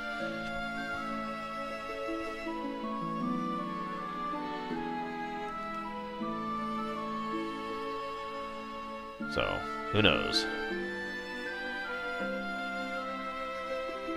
And he just discovered both of those facts, Night Forger. Oh yeah, so they sell elixirs for a ridiculous amount of money. And sirens!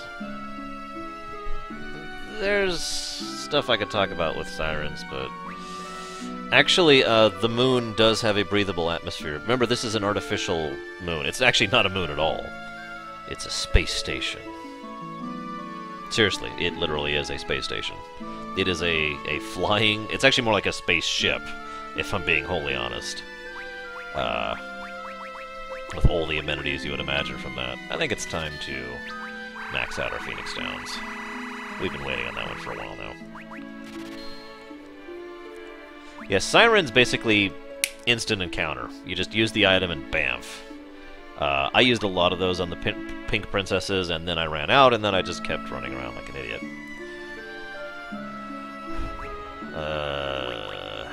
We'll buy a few of these too.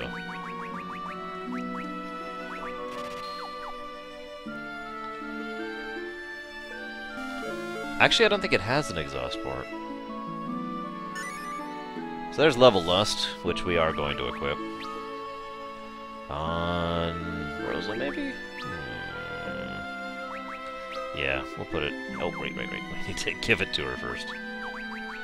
No, it's not Unicron, because it doesn't eat planets. We think.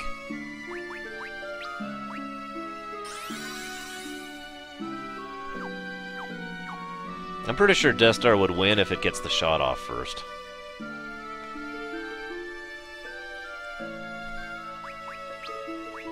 Emphasis on the gets the shot off first.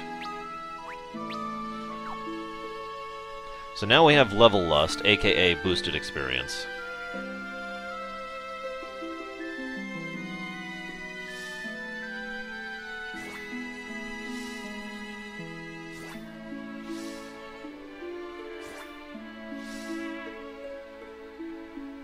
Well, Edge is being destroyed by the humming. Our goal has been accomplished, my brethren.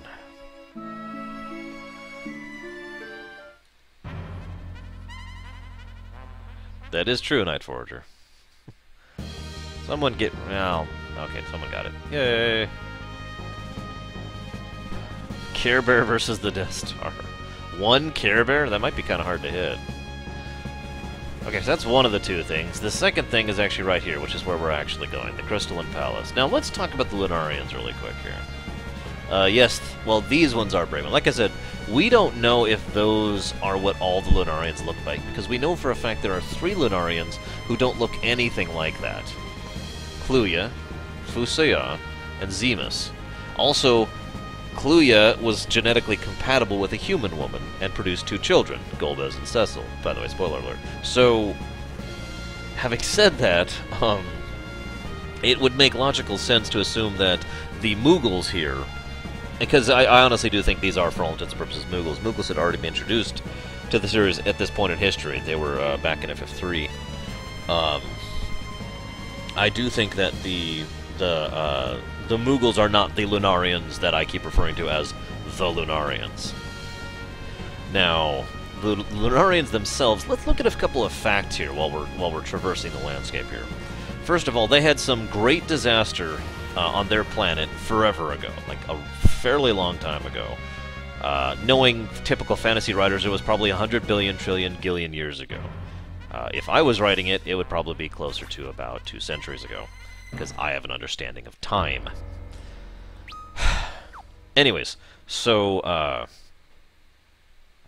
these Lunarians, something happened to the world. We don't know what. It was basically destroyed, uninhabitable.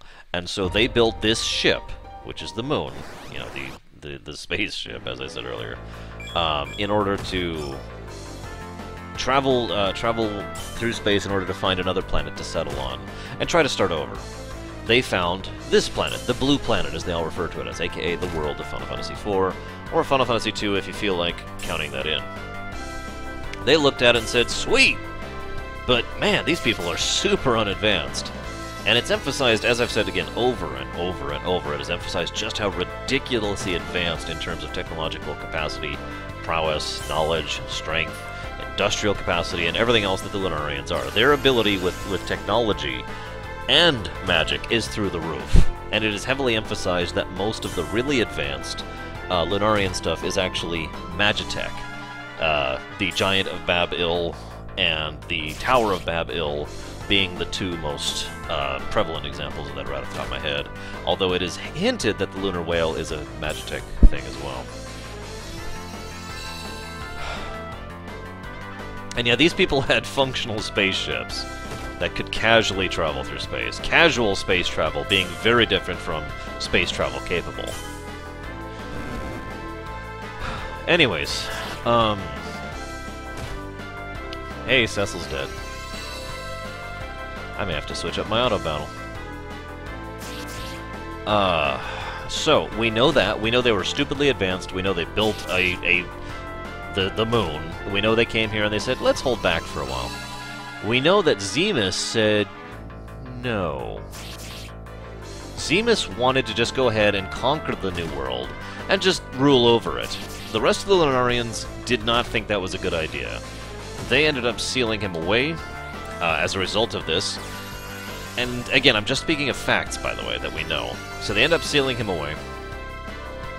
And so Zemus got really pissed off about this and started plotting in order to get down there and take the planet for himself and get himself free. Now, these are all the facts we know. Again, in a similar vein to other of the more well-designed aspects of this game, I feel like we can actually extrapolate a decent amount from this. For example, why did the old Lunarian society fall apart? Well, we do know for a fact that the Eidolons come from Lunarians. We do know that they are not native to the Blue Planet. They came with the Mughals and with the Lunarians when the moon came here, right? So maybe the Eidolons, excuse me, because I know they say it weird. Maybe the Eidolons were part of the problem? Maybe the Eidolons were actually a significant part of the problem. Maybe there was some kind of civil war situation. Maybe there was an abuse of their power that was happening, which again would also tie in with the thoughts I was mentioning earlier about why the Eidolons now use a code, why they require people to earn the right to summon them, rather than simply being summoned willy-nilly. Second point I feel like pointing out, when it reaches the point that we have defeated Zemus and all is well with the world, rather than continuing with the plan of hanging out and just, you know, reconnoitering with the people down below, once the people down below are sufficiently advanced, the moon leaves. Oh, right, I was going to change the ability set. Another thing we note is that the Lunarians had some kind of vaguely mystical power that could basically be called telepathy, for lack of a better way to call it. Not telekinetics, specifically telepathy. I want to stress that. Hang on just a second. Why don't you go ahead and summon Leviathan nonstop? Thanks. Appreciate it. Hang on. So you have Fast Hacker on, you have Level Lust on, you have Guild Farmer on. Okay, good.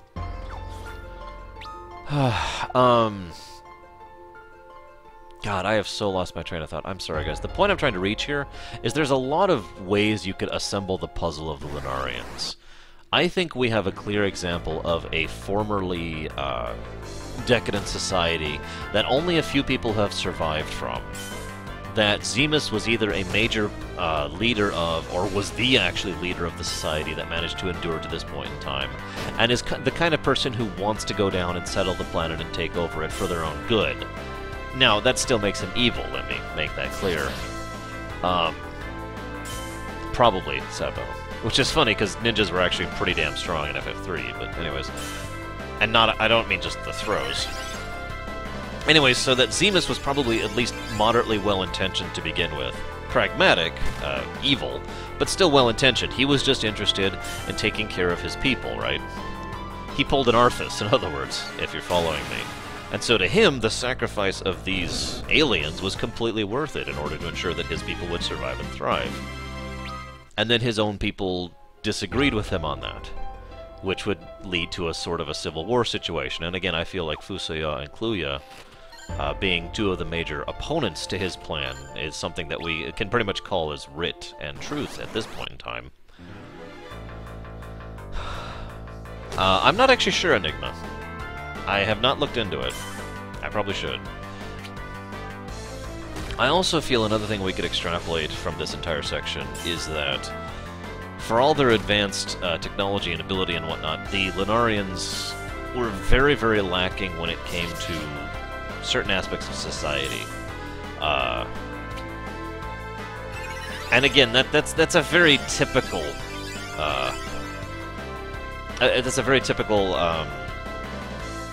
approach for fiction to go for in general.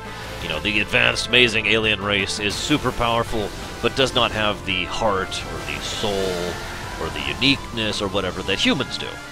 And so Kluya managed to become entranced with this human woman, and in so doing, you know, found the better half of himself and produced the two hybrids, which are hinted at basically being superior to the Lunarians in terms of overall power, Cecil and Golbez. It's never stated outright, but it is, again, hinted. that both of them are basically stronger than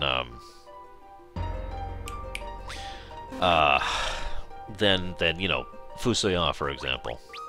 We don't know if that's true or not. I don't know if that's true or not. But it is something that's mentioned more than once in the game. And it would follow the hybrids are stronger rather than the hybrids are weaker philosophy as well, which FF6 would later do, for that matter. Also, welcome to the moon. So let's give some pluses and some minuses here, shall we?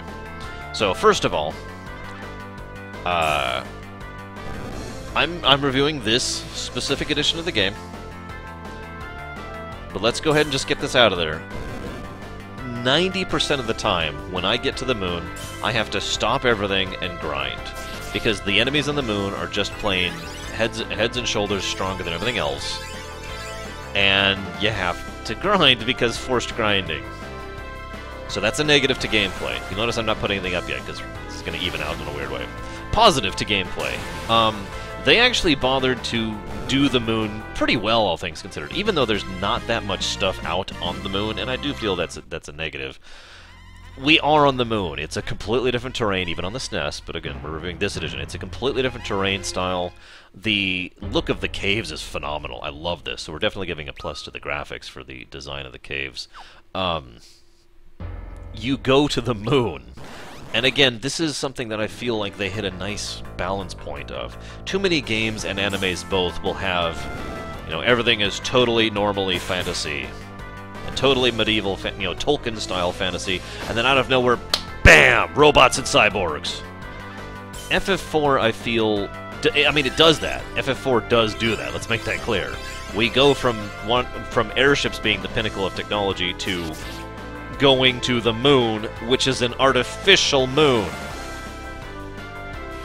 However, I feel like that still doesn't go over the edge for me personally, so we are going to give that a plus. So that evens out the gameplay one, and we've got a plus to graphics. Actually, that doesn't even out. So hang on, let's even this out completely. So that's actually a negative to gameplay for the forced grind, a plus to story, and then a plus to graphics. And you know what? Plus to sound, because the musical cues and stylings, and see you around, Javin, whenever you leave, are pretty awesome. And yeah, I agree with what Stormer Sage does. It does fit in its own way. It doesn't feel jarring. It's not Drakengard. And forgive me, I like Drakengard, but god damn.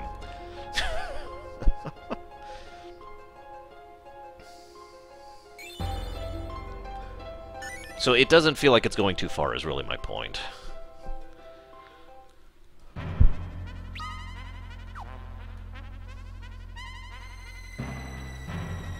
And so yeah, and the reason I gave the bonus for sound, by the way, is because the music of both the surface of the moon and within the lunar caves is perfect. It really gets across the quiet, empty, desolate feeling of the moon. You know, it really helps. It's very atmospheric. One of my first remixes ever was actually of the moon's theme, which I'll play for you guys sometimes if you feel like it. Hey, Rory Ting.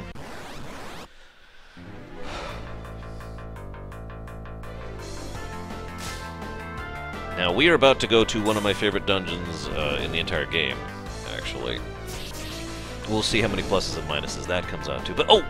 So one other thing I want to point out here. You remember everything I mentioned earlier?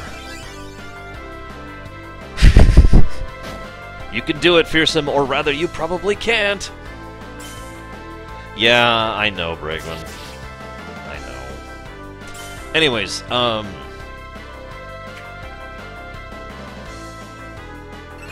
looking at my notes here. I never speculated on the Twincast thing, so I'll mention that in a bit. I was actually looking into the exact definition of an epic from the Greek perspective, and apparently there's a lot of disagreement from the people who disagree on that kind of thing as to what an epic actually is.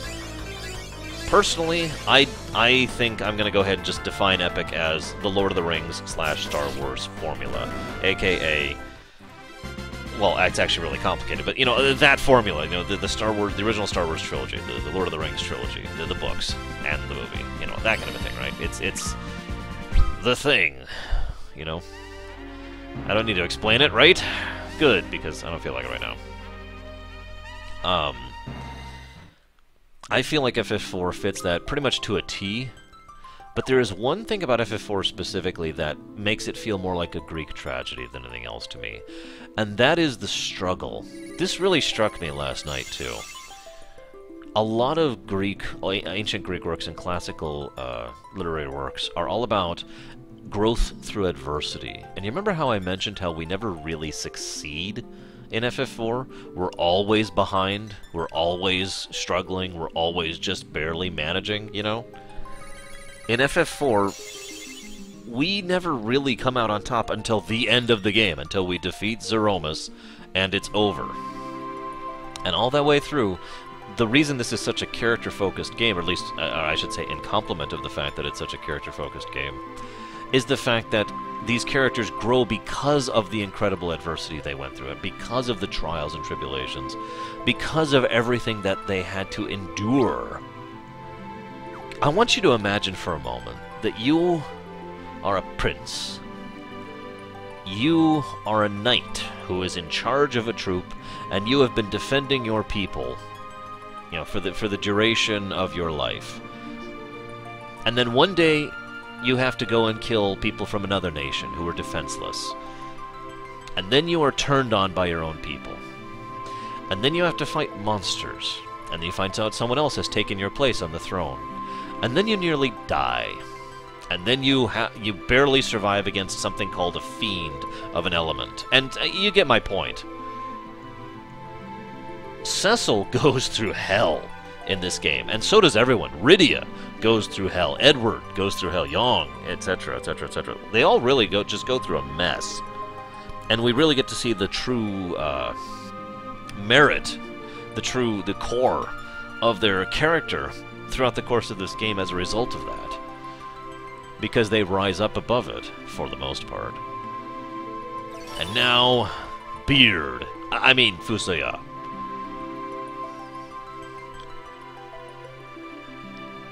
He actually has more of a beard in the SNES version. They toned it down quite a bit.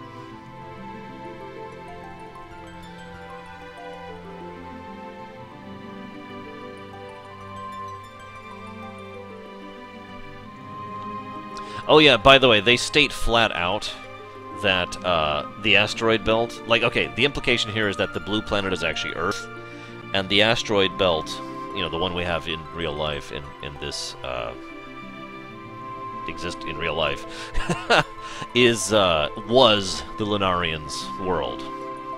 And now it's the asteroid belt. Again, the great disaster I referenced earlier.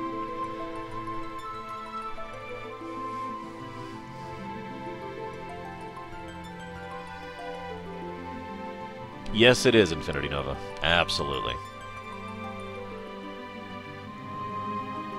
Now, it is worth noting that Fusoya makes a point of saying that he is specifically the one who forced down Zemus. I mention that because it implies that either A, Fusoya was the only one left waking, and therefore was not sleeping with the others, B, was the only one opposed to the idea of Zemus being forced into sleep, you know, of Zemus's plan, or C, is the only one strong enough to do that to Zemus. And it's also possible that any of these could be mixed and matched. And so now he is... Yeah.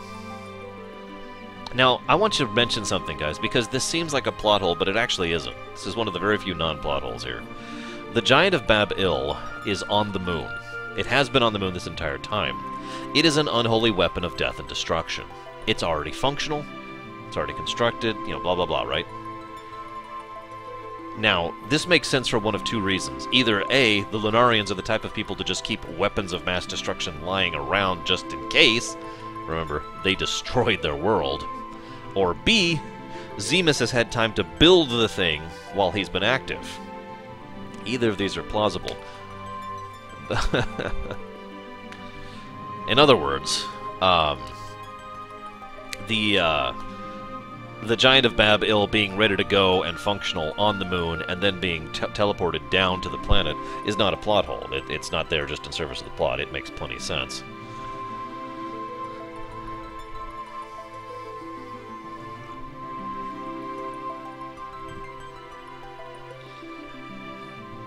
Oh yeah, Fusuya says flat out that the lunar whale was built by Kluya personally.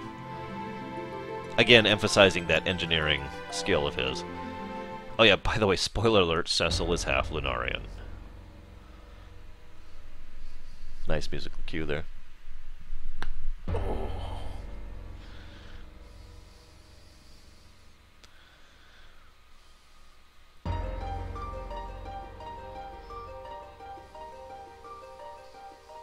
Fusuya has a quiet line there that's actually very interesting in its own right.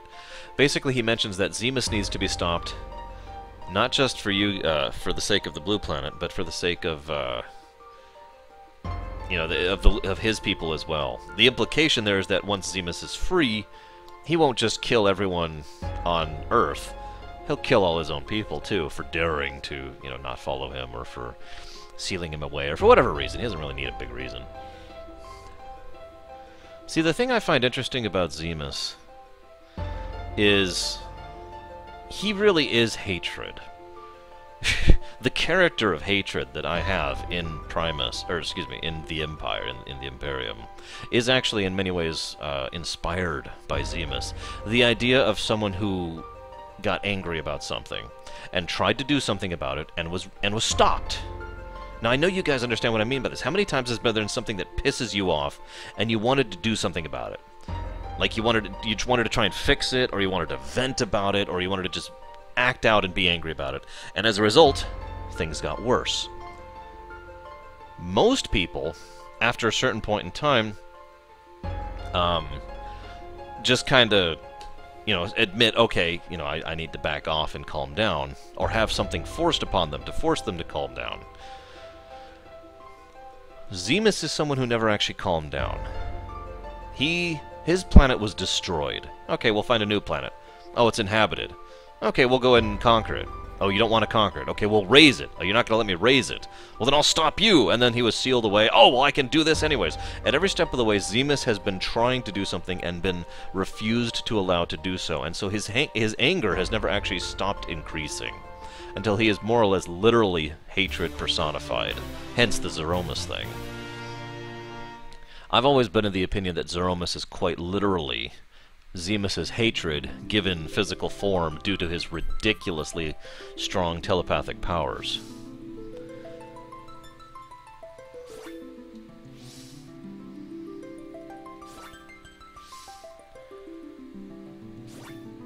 Also, Fusuya's hair. Super jealous. Ah.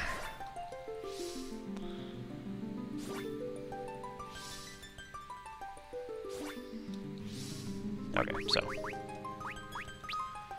we need to switch this around a little bit. Wow, Fusuya is actually lower level than me right now. How's that for a weirdness?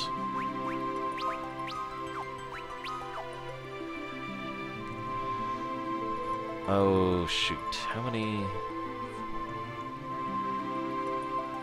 Well, I don't know what you're talking about, Samurai, because Hatred is an awesome character. I have gone out of my way to really write a lot of stuff into him. And, I'm actually rather pleased with it. Now Yang imparts his power into Fusuya, because that makes tons of sense.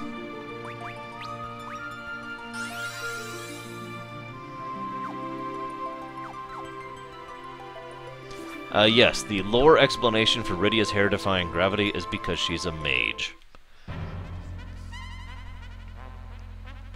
What? We could go fight Bahamut right now. We really could. I honestly don't think we're ready for that fight. He's pretty brutal, especially on the DS version. Yeah, Fusuya is actually fascinating because he's basically designed to not level. I mean, you can level him. It takes a lot of effort and a lot of grind. But it's basically not worth it. He knows every single spell in the entire game right off the bat. He is basically the Uber Tella. He even knows the spells Tella didn't know. And he has the mana pool to actually use them. Except his mana pool, if you'll notice, is already much, much less than Rydia's. Now, granted, Rydia is slightly higher level, but still. He also is the definition of a glass cannon. He has no health and no armor. So... Yay, congrats, Fearsome. Welcome to my life. Thank you for proving my point for me. I appreciate it, Fearsome. If I could accelerate time to the singularity in a news cycle, would a new universe be created?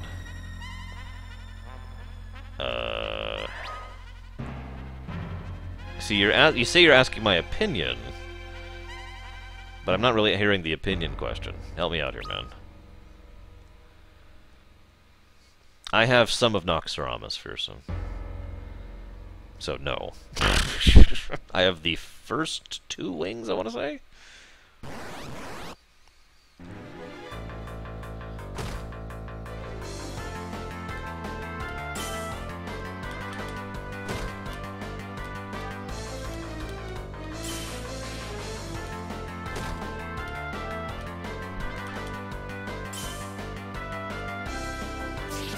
Never, Fearsome.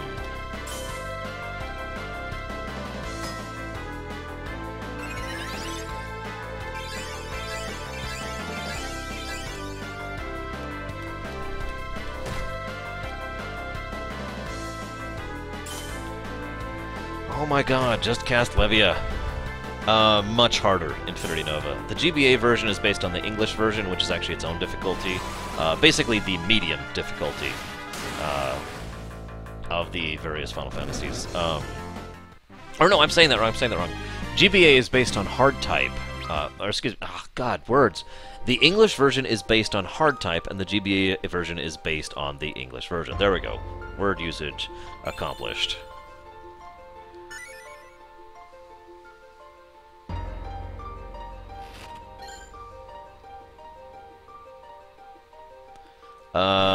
That's a good question, Reuting. I'm going to say no.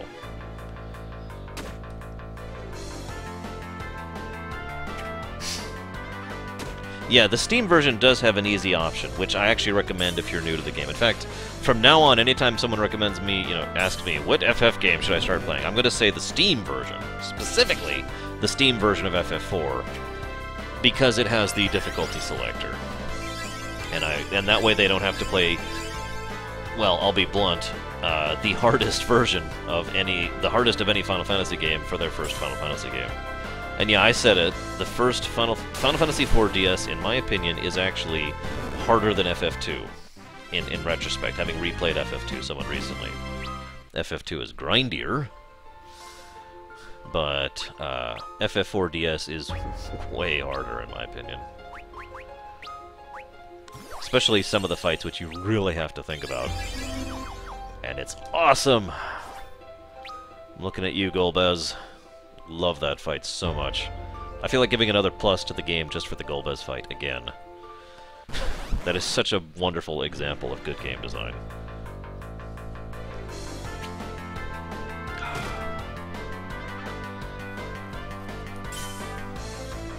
I gotta be honest, I'm actually glad I picked up the Steam version. It's only slightly different from the DS version, but a lot of the changes are good. The addition of the continue option is great.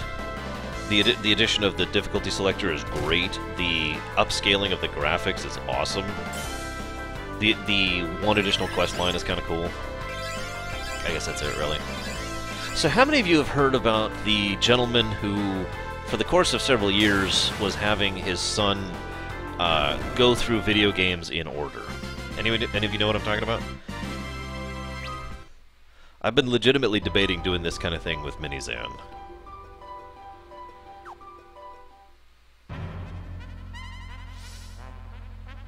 Garrus's face would be perfect for wit. So for those of you who do not know what I'm talking about, I don't have a link, I just have a story. It worked out pretty well, actually. The son was not bitter or anything like that, and apparently is a really good gamer. I love the idea, but mainly because I like the idea... How do I put this? I like the idea of the gentleman, the boy in question, appreciating games more as a result of this. Now, that being said, if I, for example, do that with Minizan, which is actually something I am, again, legitimately thinking about doing, if she does not want to keep doing it, if she says after a certain point, look, this is kind of stupid, I'd like to go play X-Bone or whatever, I'll say okay. You know, I'll relent. I don't want to force it on her. But I love the idea of basically getting someone to experience gaming in a way that you really can't unless you do something like that. Passing on the idea of games. What he did was he gave the child a... I forget what he started with, but it was pre-NES, you know, pre-Atari. Yes, Infinity Nova. The hard difficulty is exactly as difficult as the DS version. Yeah, exactly, Felix Trapper. So he gave him that, and then after, you know, he basically played and won and had fun with all those games, and a few years passed, he gave, or not a few years, excuse me, like a year, he gave him an NES. And then, like, 6 months later or whatever, a year later when he was older, he gave him the SNES. And then he gave him the N64. Not just Nintendo games, you know, there was also a Genesis involved and a PS1 involved, all that fun stuff. You get the idea, right? In other words, each incremental... He would allow his child to play through each incremental generation of gaming, bit by bit, even in an era when, like, the Xbox 360 was commonplace when this was starting. And so the kid got to experience gaming all the way through the eras, through the history, and then got to have a greater understanding and skill set for it, too. Again, not the kind of thing that would work for everyone, but it's a neat idea, which I rather like. And no thank you, Nothrazim. No cheddar for me, please. Back to Earth. Yeah. So we're probably going to give a plus to everything for this section. Seriously. We're officially in some awesome stuff here.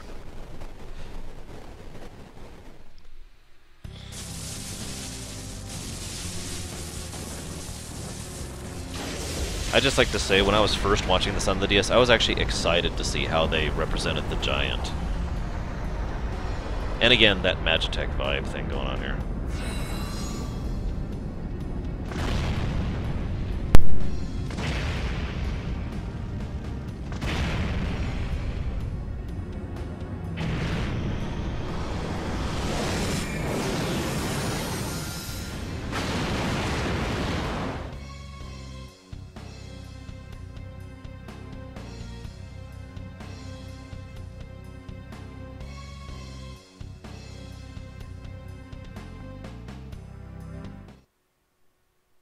This is such a cool moment.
Alright, so let's be 100% honest. First of all, the tanks getting to the surface does not bother me. Why? Because we know for a fact that the airships actually have the ability to lift other things and bring them up to the surface. So that evens out. Yep, with it. Negative point. I really hate to point this out, but the dialogue that plays during their scene is kinda lame. Because they're not talking to us. In fact, it's even made clear that the people in the Lunar Whale, you know, the party, cannot hear the people. So Palom and Porum are literally saying, "The Elder cured us," to the air. It's there for the sake of the player. So that's a negative to story. Sorry, guys, but we gotta be honest. That is some pretty lame exposition and dialogue. So, negative to story, right? Plus to graphics for the giant. Plus to music for the musical cue. Plus to story for the nations binding together in order to fight against a common foe. Plus, again, to graphics for the fact that they actually bothered to make it so that every single airship has a little bit of everyone from every other nation in the game. We see people from Fabul there, we see people from Eblin there, we see people from Troya there, we see people from Baron there, we see people from Mazidia. Quite literally every force on the planet has bounded together with commonality, and I love this because the implication is there that Baron couldn't have done this alone. Even though most of these airships were Baronian airships, and then were Golbez's airships, Golbez has since abandoned them, and Zemus, for that matter, has since abandoned them, because he doesn't need them anymore. He has no need of the airships, he has no need of those fleet, so the people down below managed to steal the airships from the enemy, and then they didn't have the people to crew them, so they went across, again, to every other nation in the world and said, "We need a crew." And got everyone together, and it's just awesome that they did that. That also gets A+ to story, by the way. I love this scene. Sorry, guys. The negative notwithstanding.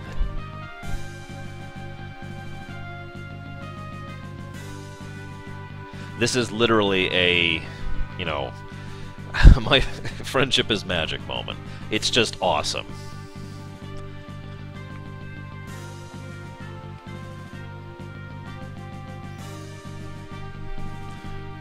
So then they get on the Enterprise.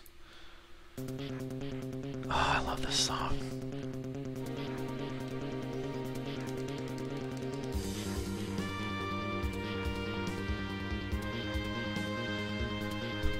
I also like how Sid doesn't really react that much to someone being from the moon. And why would he?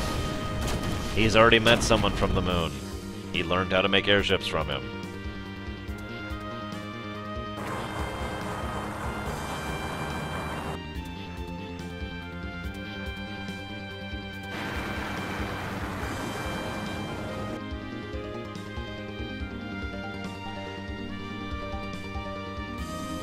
Another plus to graphics. The design of the inside of the Giant is just amazing. Sorry, but it is. Just the end. It's awesome. What do you want? I also like the fact that the core of this game, or the core of the Giant is not in the head. I actually kind of like that.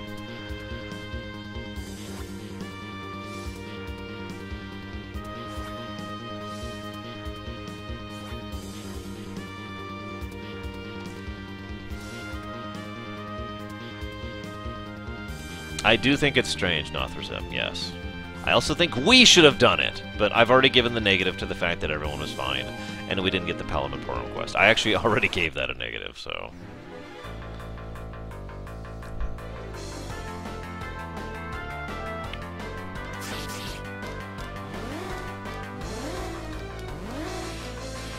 So, this is officially when the game just starts beating you in the face and not even apologizing for it. From this point on, even the trash enemies, and this is especially true in the SNES, excuse me, this is even true in the SNES version, but this is especially true in the DS version.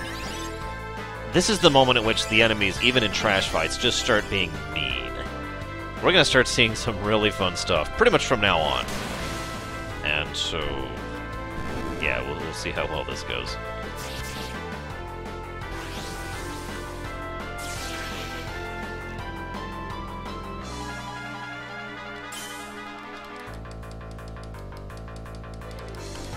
I think Kuja is a good representation of the source material, and Laguna. I think Lightning is a better representation of the source material. I think Kane is it. I guess I'm done. Vaughn is also superior to the source material, so there's that too.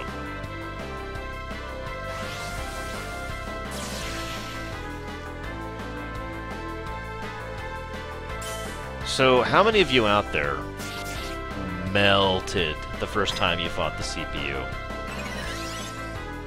I'm raising my hand, by the way, because the CPU destroyed me the first time I fought it.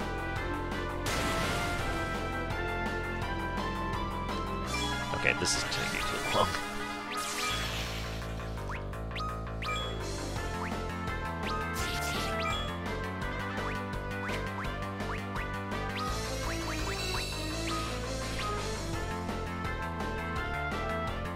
Well, kind of literally, given some of the attacks it uses. Freaking bastard. I hate the CPU fight. You are now watching the Arshian Gaia channel, live!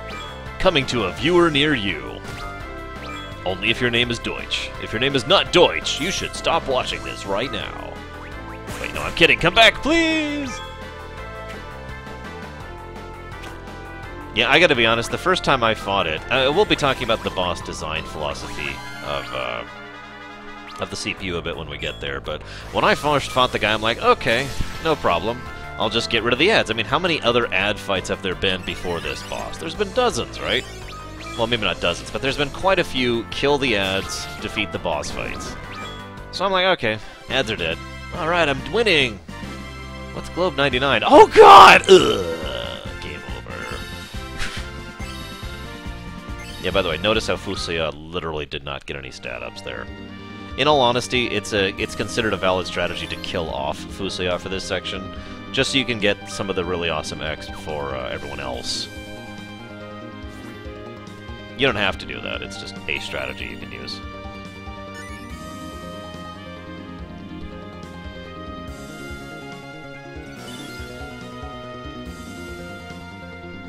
I also kind of like the idea that you can walk around inside the Giant of Bab-Il. It gets across the idea that, not just the size of the thing, but it also sort of emphasizes that people probably did actually maneuver through this thing semi-frequently, specifically in order to, you know, perform maintenance on it or control it or upgrade it or whatever. See you around, Fearsome. See you around, Writing. We need to run. We need to run. We need to run. We need to run. Run away! Oh god, they're gonna destroy us all. Holy crap, oh my god, run! Run! Oh my god, run!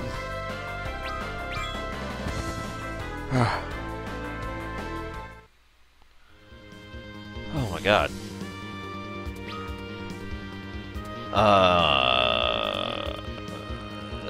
I'm okay with that, Deacon.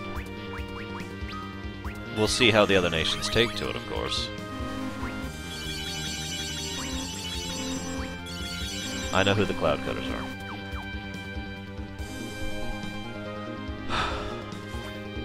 I also like the implication that the entire world and the party are required to save the day here. It's the Lotro thing. Yes, the main party was the one who went and dealt with the ring, but if the player characters of Lotro weren't back dealing with everything else, it wouldn't have worked either ways. In other words, you need both sides of the equation in order to win. I like that. Okay, we need to change our auto battle a little bit here. She's burning through mana too much.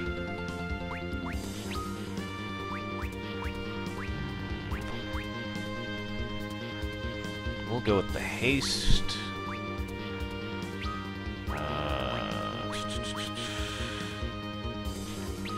Actually, no, we won't go with the haste. We will go with that.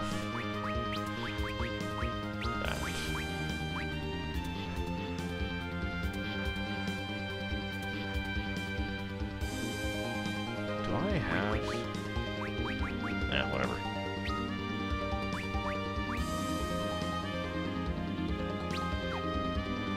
Let's see how this works out.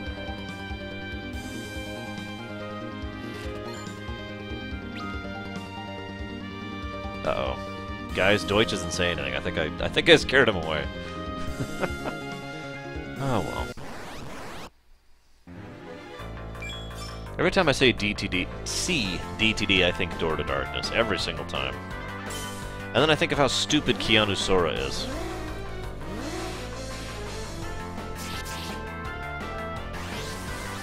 So I don't know if you can still do the trick that you could in the SNES version, but you can actually basically get Redunculous X in this area by basically getting them to summon this one type of dragon and then like ultra killing it, and there was basically a trick and a glitch you could do. And in so doing, you would get a stupid amount of experience. Most of the speedruns of the day used it as well, because it was pretty much the quickest and fastest way to get the levels you needed to take on Zeromus.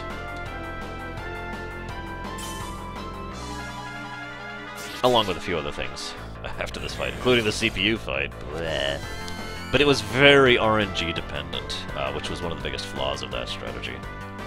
Yeah, by the way, TBD means to be determined. On my tower, I actually have some of the framework of some work I've put onto designing the Imperial language. And I intend to, holy crap. I know, Samurai. Anyways, the framework of the language for the Empire, the Imperial language, and I want to actually name the planet after something in Imperial. So I'm kind of waiting until I have access to that to actually name the campaign. That's why it's to be determined.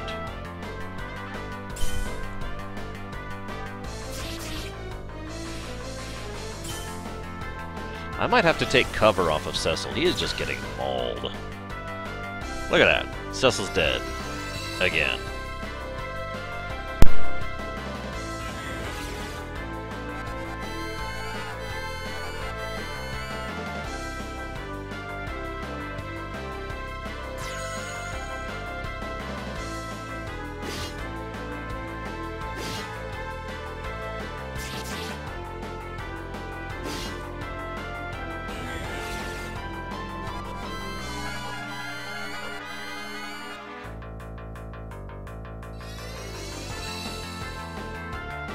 Apparently it still works in the DS version.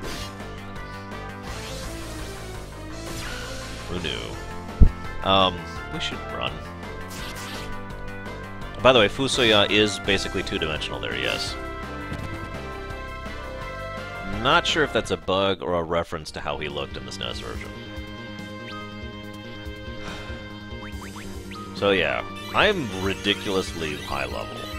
I should not even be this high level here. And yet I'm still getting crushed.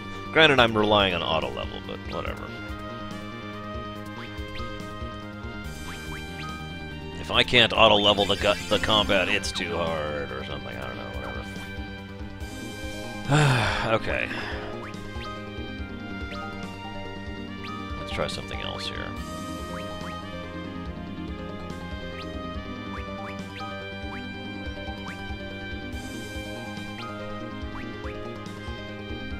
It all makes sense, Enigma.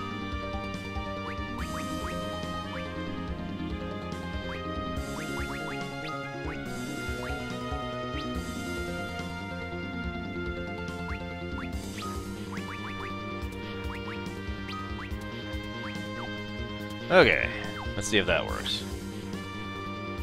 I wish you could Fusoya so we can see him running around with his massive flowing locks of hair. This is actually what Sephiroth looks like in his old age, by the way. And while that sounds like a joke, I have to be honest, if they ever had actually made the FF5, 6, and 7 remakes, this group, there's a pretty good chance this is basically the graphics engine they would have used, just like they did in 3. You know, modified, because this is a modification of the 1 and 3, with a few additional details being put in. But, yeah, so just keep that in mind. Think about it. Think about it!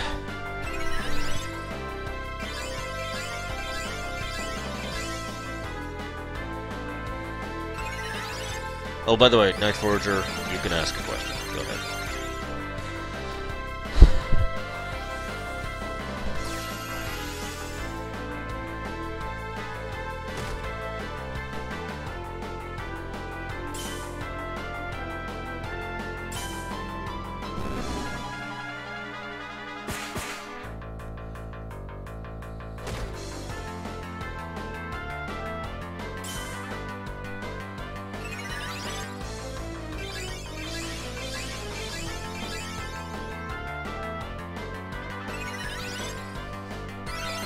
I guess I don't have anything else to add. See, I mentioned that there's kind of a difficulty cliff once you get to the moon, but it's not really the moon itself. The moon is just, and here's enemies that have lots more health, and it's like, okay. this game, this dungeon, this is when the enemies just start beating the snot out of you. This is officially the point at which in time you need to, you know, really be leveling, really be prepared for, you know, having the snot beaten out of you. Otherwise, you're gonna die horribly. That being said, this is a great leveling spot. In fact, some would argue this is the second best leveling spot in the entire game, second only to the last dungeon. I'd give that to Core in his prime Forager, and Chong if you're talking Core more modernly. The old man. Oh, Nothrazim, how silly can you be? I'm kidding.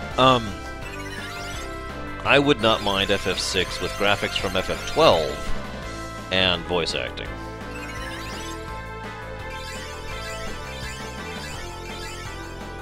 There's a reason why I kept referring to the Super 3D Awesome version of FF6 that will never exist while we were going through it.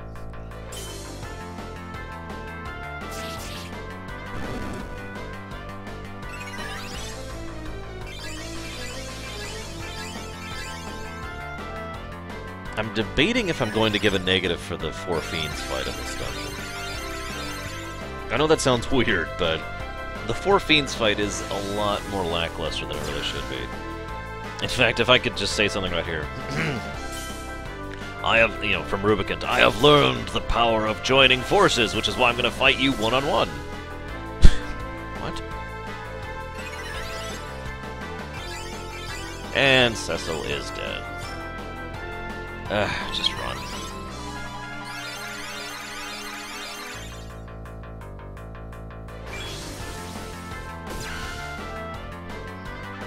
I have both of my mages chain curing, and it's just not working.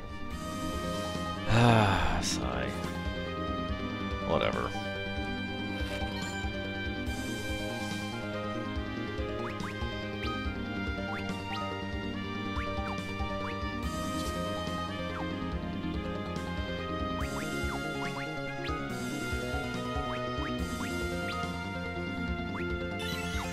Cecil's like, you know what, I'm kind of tired of all this, guys. Can I just lie on the ground?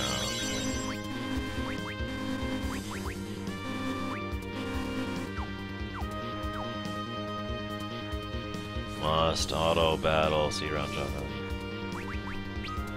If I can't auto-battle trash, then it's not worth my time. That would be horrible, Shakaru. Awesome, but horrible. Okay, screw it. We're just gonna start bringing out the big guns. You focus on this. You continue to be useless. Yes, we're absolutely getting Excalibur after this. If anybody knows how to get Excalibur before the Giant of Bab-Il, in the DS version specifically, please feel free to share. I'm not actually 100% sure on that, or if it's possible at all. Alright, here we go. Auto battle, go!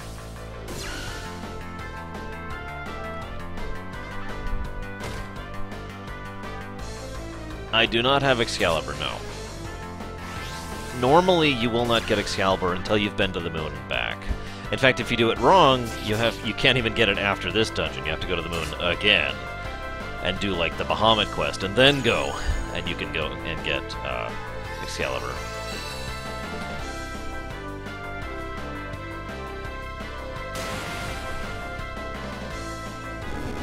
I'm also thinking that I'm glad I didn't go after Bahamut, because I'm pretty sure I would have gotten crushed by Bahamut. And Cecil's dead.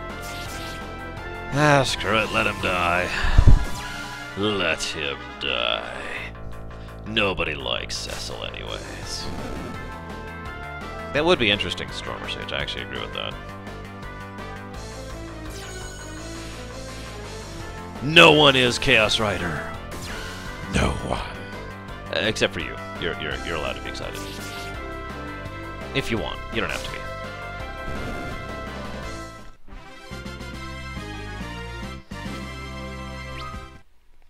But seriously, no man. Okay, we're gonna switch around one thing with Cecil, because he is simply incapable of doing what I want to do right now. We're actually gonna get rid of draw attacks. And replace it with... that. And we're also gonna do... No, seriously. Just Light magic. That's it.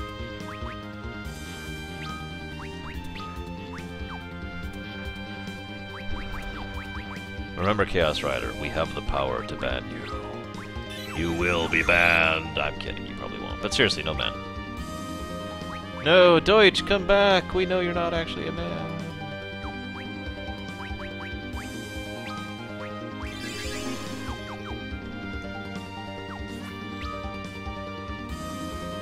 Well, it probably doesn't help that J.J. Abrams is making it.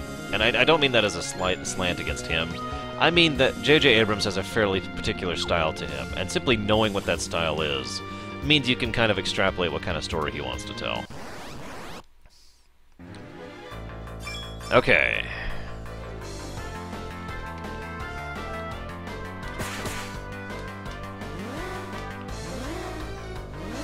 Oh, great, a frickin' red giant. Well, let's see how this works out. We must succeed via auto battle. It is our only hope.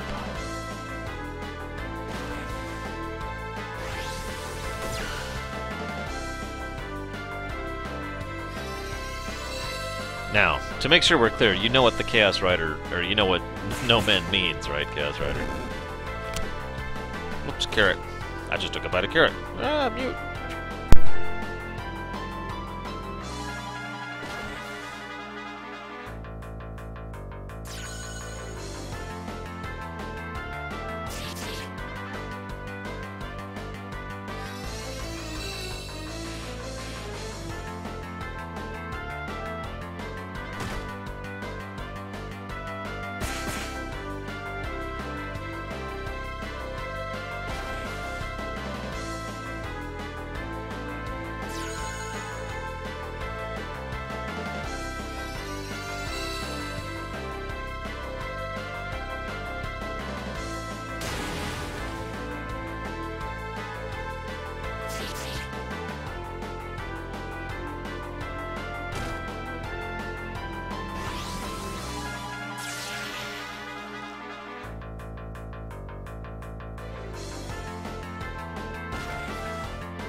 I do know what you mean, Chaos Rider. I don't want to watch the trailer, but I gotta be honest, I may actually have no choice in the matter. I may be forced into watching it for the same reason I was forced into doing the analysis on the poster. So that sucks.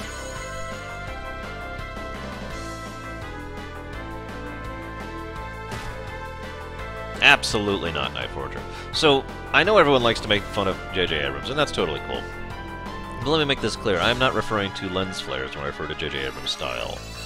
If you've ever heard J.J. Abrams' speech about the box, you actually know, the mystery box, you actually know what I'm talking about when it comes to his storytelling style. And he does actually have a very specific, style when it comes to his approach to storytelling. And we saw that in Star Trek Into Darkness, we saw that in Lost, we've seen that a few other places that I'm not going to go into right now. So, you know.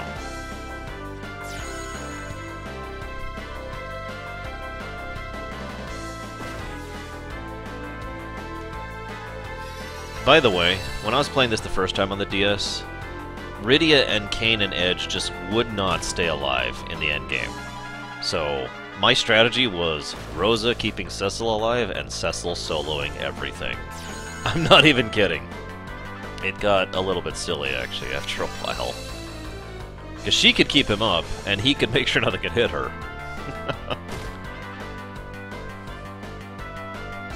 I wish I could set up real gambits in this game, because then I could be like, Rosa, heal Cecil. Fusoya, heal Cecil. Rydia, do this unless you have no mana, then do this. And, Edge, go be useless. And then, you know, Cecil just destroys everything. 'Cause he's awesome. Hey, look at all those stat ups I got on Fusoya. Man, that is amazing.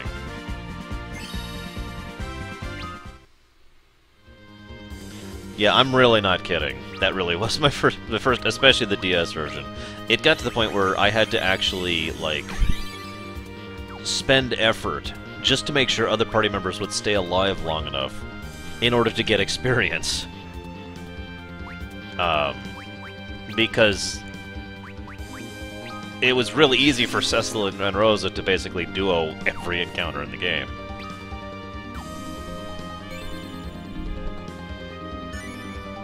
Hey guys, I just thought of something. You know what would make FF4 a lot better?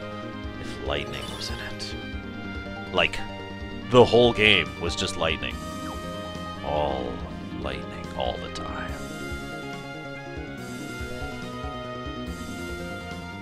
What do you guys think?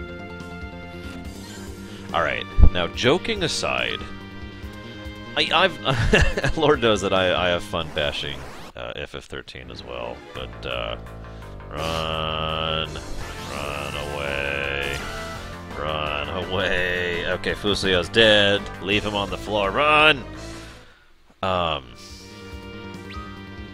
If lightning was done properly,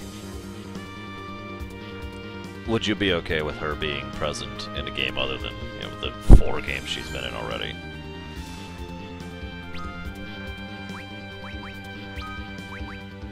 Now, it is worth noting that there is still a problem with lightning, and that problem is the fact that she's not really that interesting of a character in her baseline. In other words, this is my opinion, of course, but if you're going to do something with lightning, you need to do something new with lightning. You know what I mean? She's basically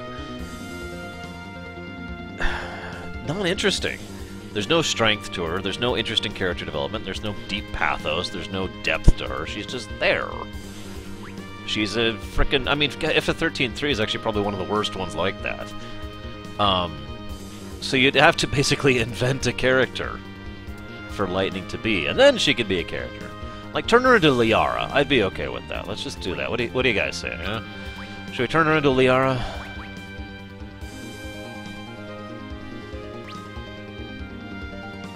Now, see, I agree with what Samurai said.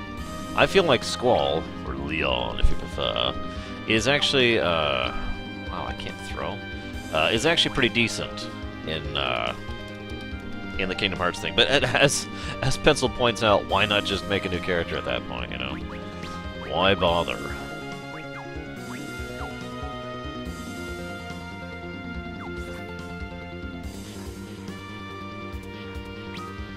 Now, I will say that I think Lightning was done better in Dissidia Duodecim. I also think it counts, because Dissidia Duodecim is pseudo-canon.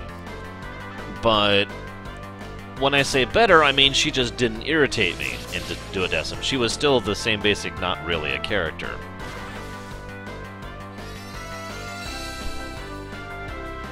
I don't know, Baroness. I think Zaydenra would disagree with you on that. Yeah, by the way, don't we know for certain that Lightning is in Kingdom Hearts 3? Like, isn't that already confirmed as of now?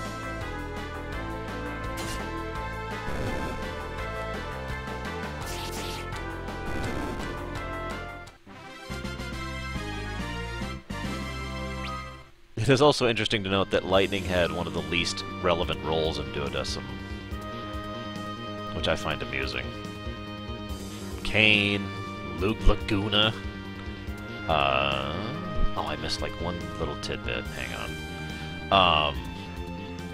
Vaughn all had basically the same level of relevance to the story of Duodecim. Actually, more level of relevance, excuse me, to Duodecim than Lightning does, which amuses me greatly.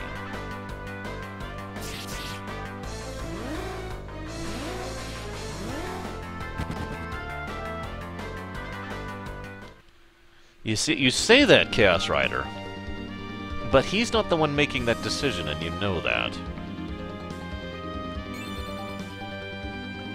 Would it be a shock? I don't think it would be very shocking, no. It would inspire me to new levels of clarity. No, we didn't, Stormer Sage. We still never got it.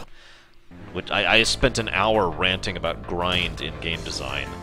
And while doing so, I was grinding, and for an hour, I did not get the item drop I wanted.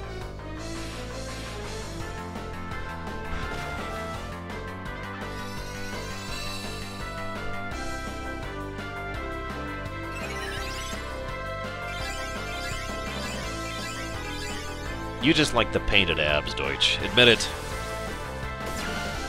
You have a thing for, I can't think of the word. Whatever. For thingy. Hey, Fusoya's dead.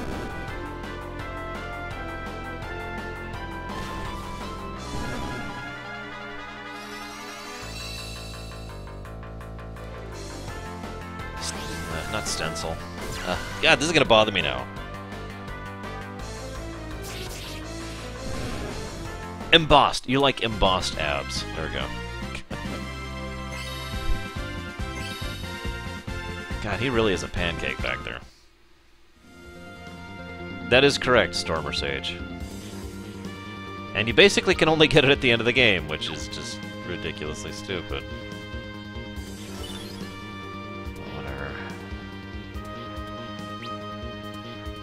Well, Joe Neutrino, all of those episodes are going live on YouTube eventually. If you feel like watching them. It's only like 3 episodes. Undertale didn't take me that long to go through.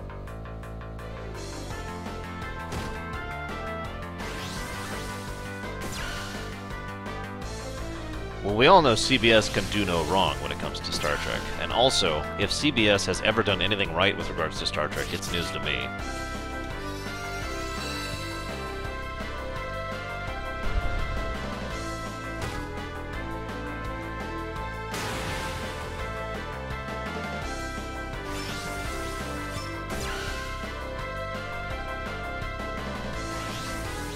Oh my god, would you stop beaming me? It's like Scotty got really drunk one day. Sorry for the redundancy in that statement. Run. Run. Run away. Quickly. Edge is dead. Yeah, I've never gotten that Night Forager. I've said it before and I've said it again. Abrams is actually a good director. Not great, not the best, but he is a good director.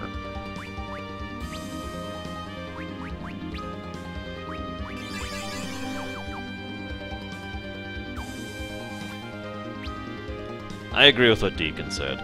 I do not want lightning in Kingdom Hearts, but I'd still be at least open-minded to the idea if it happened. You lie, Deutsch! You only liked Snow Villiers, admit it!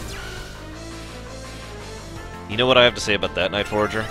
How many people to this day blame Michael Bay on the new Teenage Mutant Ninja Turtles movie? Hey, Shadow Link.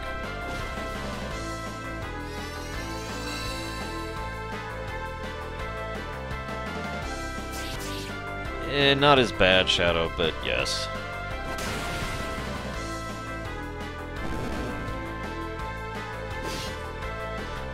Okay, guys, I'm almost at the point where I can kill the trash regularly. I just have to bring out my biggest spell that I have every single combat. Wait.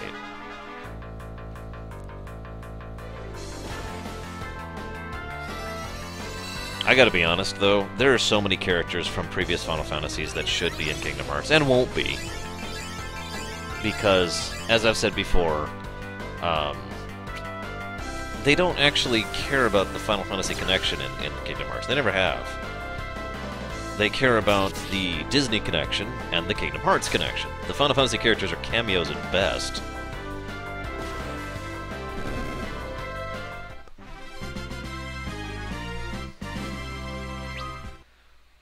I mean, how many Final Fantasy characters really have a genuinely large impact on the story of Kingdom Hearts?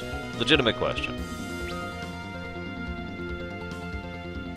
Follow-up question. Do any Final Fantasy characters have a legitimately significant impact on the events of Kingdom Hearts? Hey look! An idiot. I mean a bot.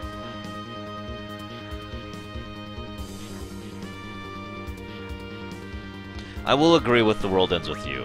Absolutely. On that one.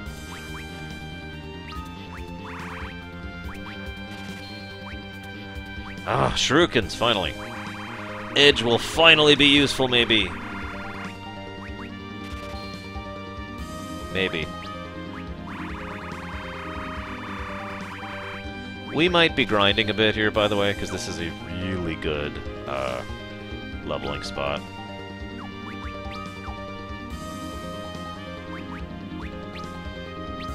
Okay, so if we're grinding here...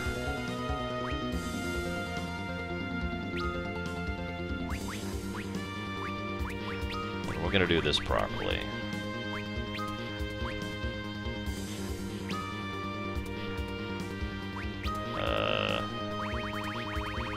What?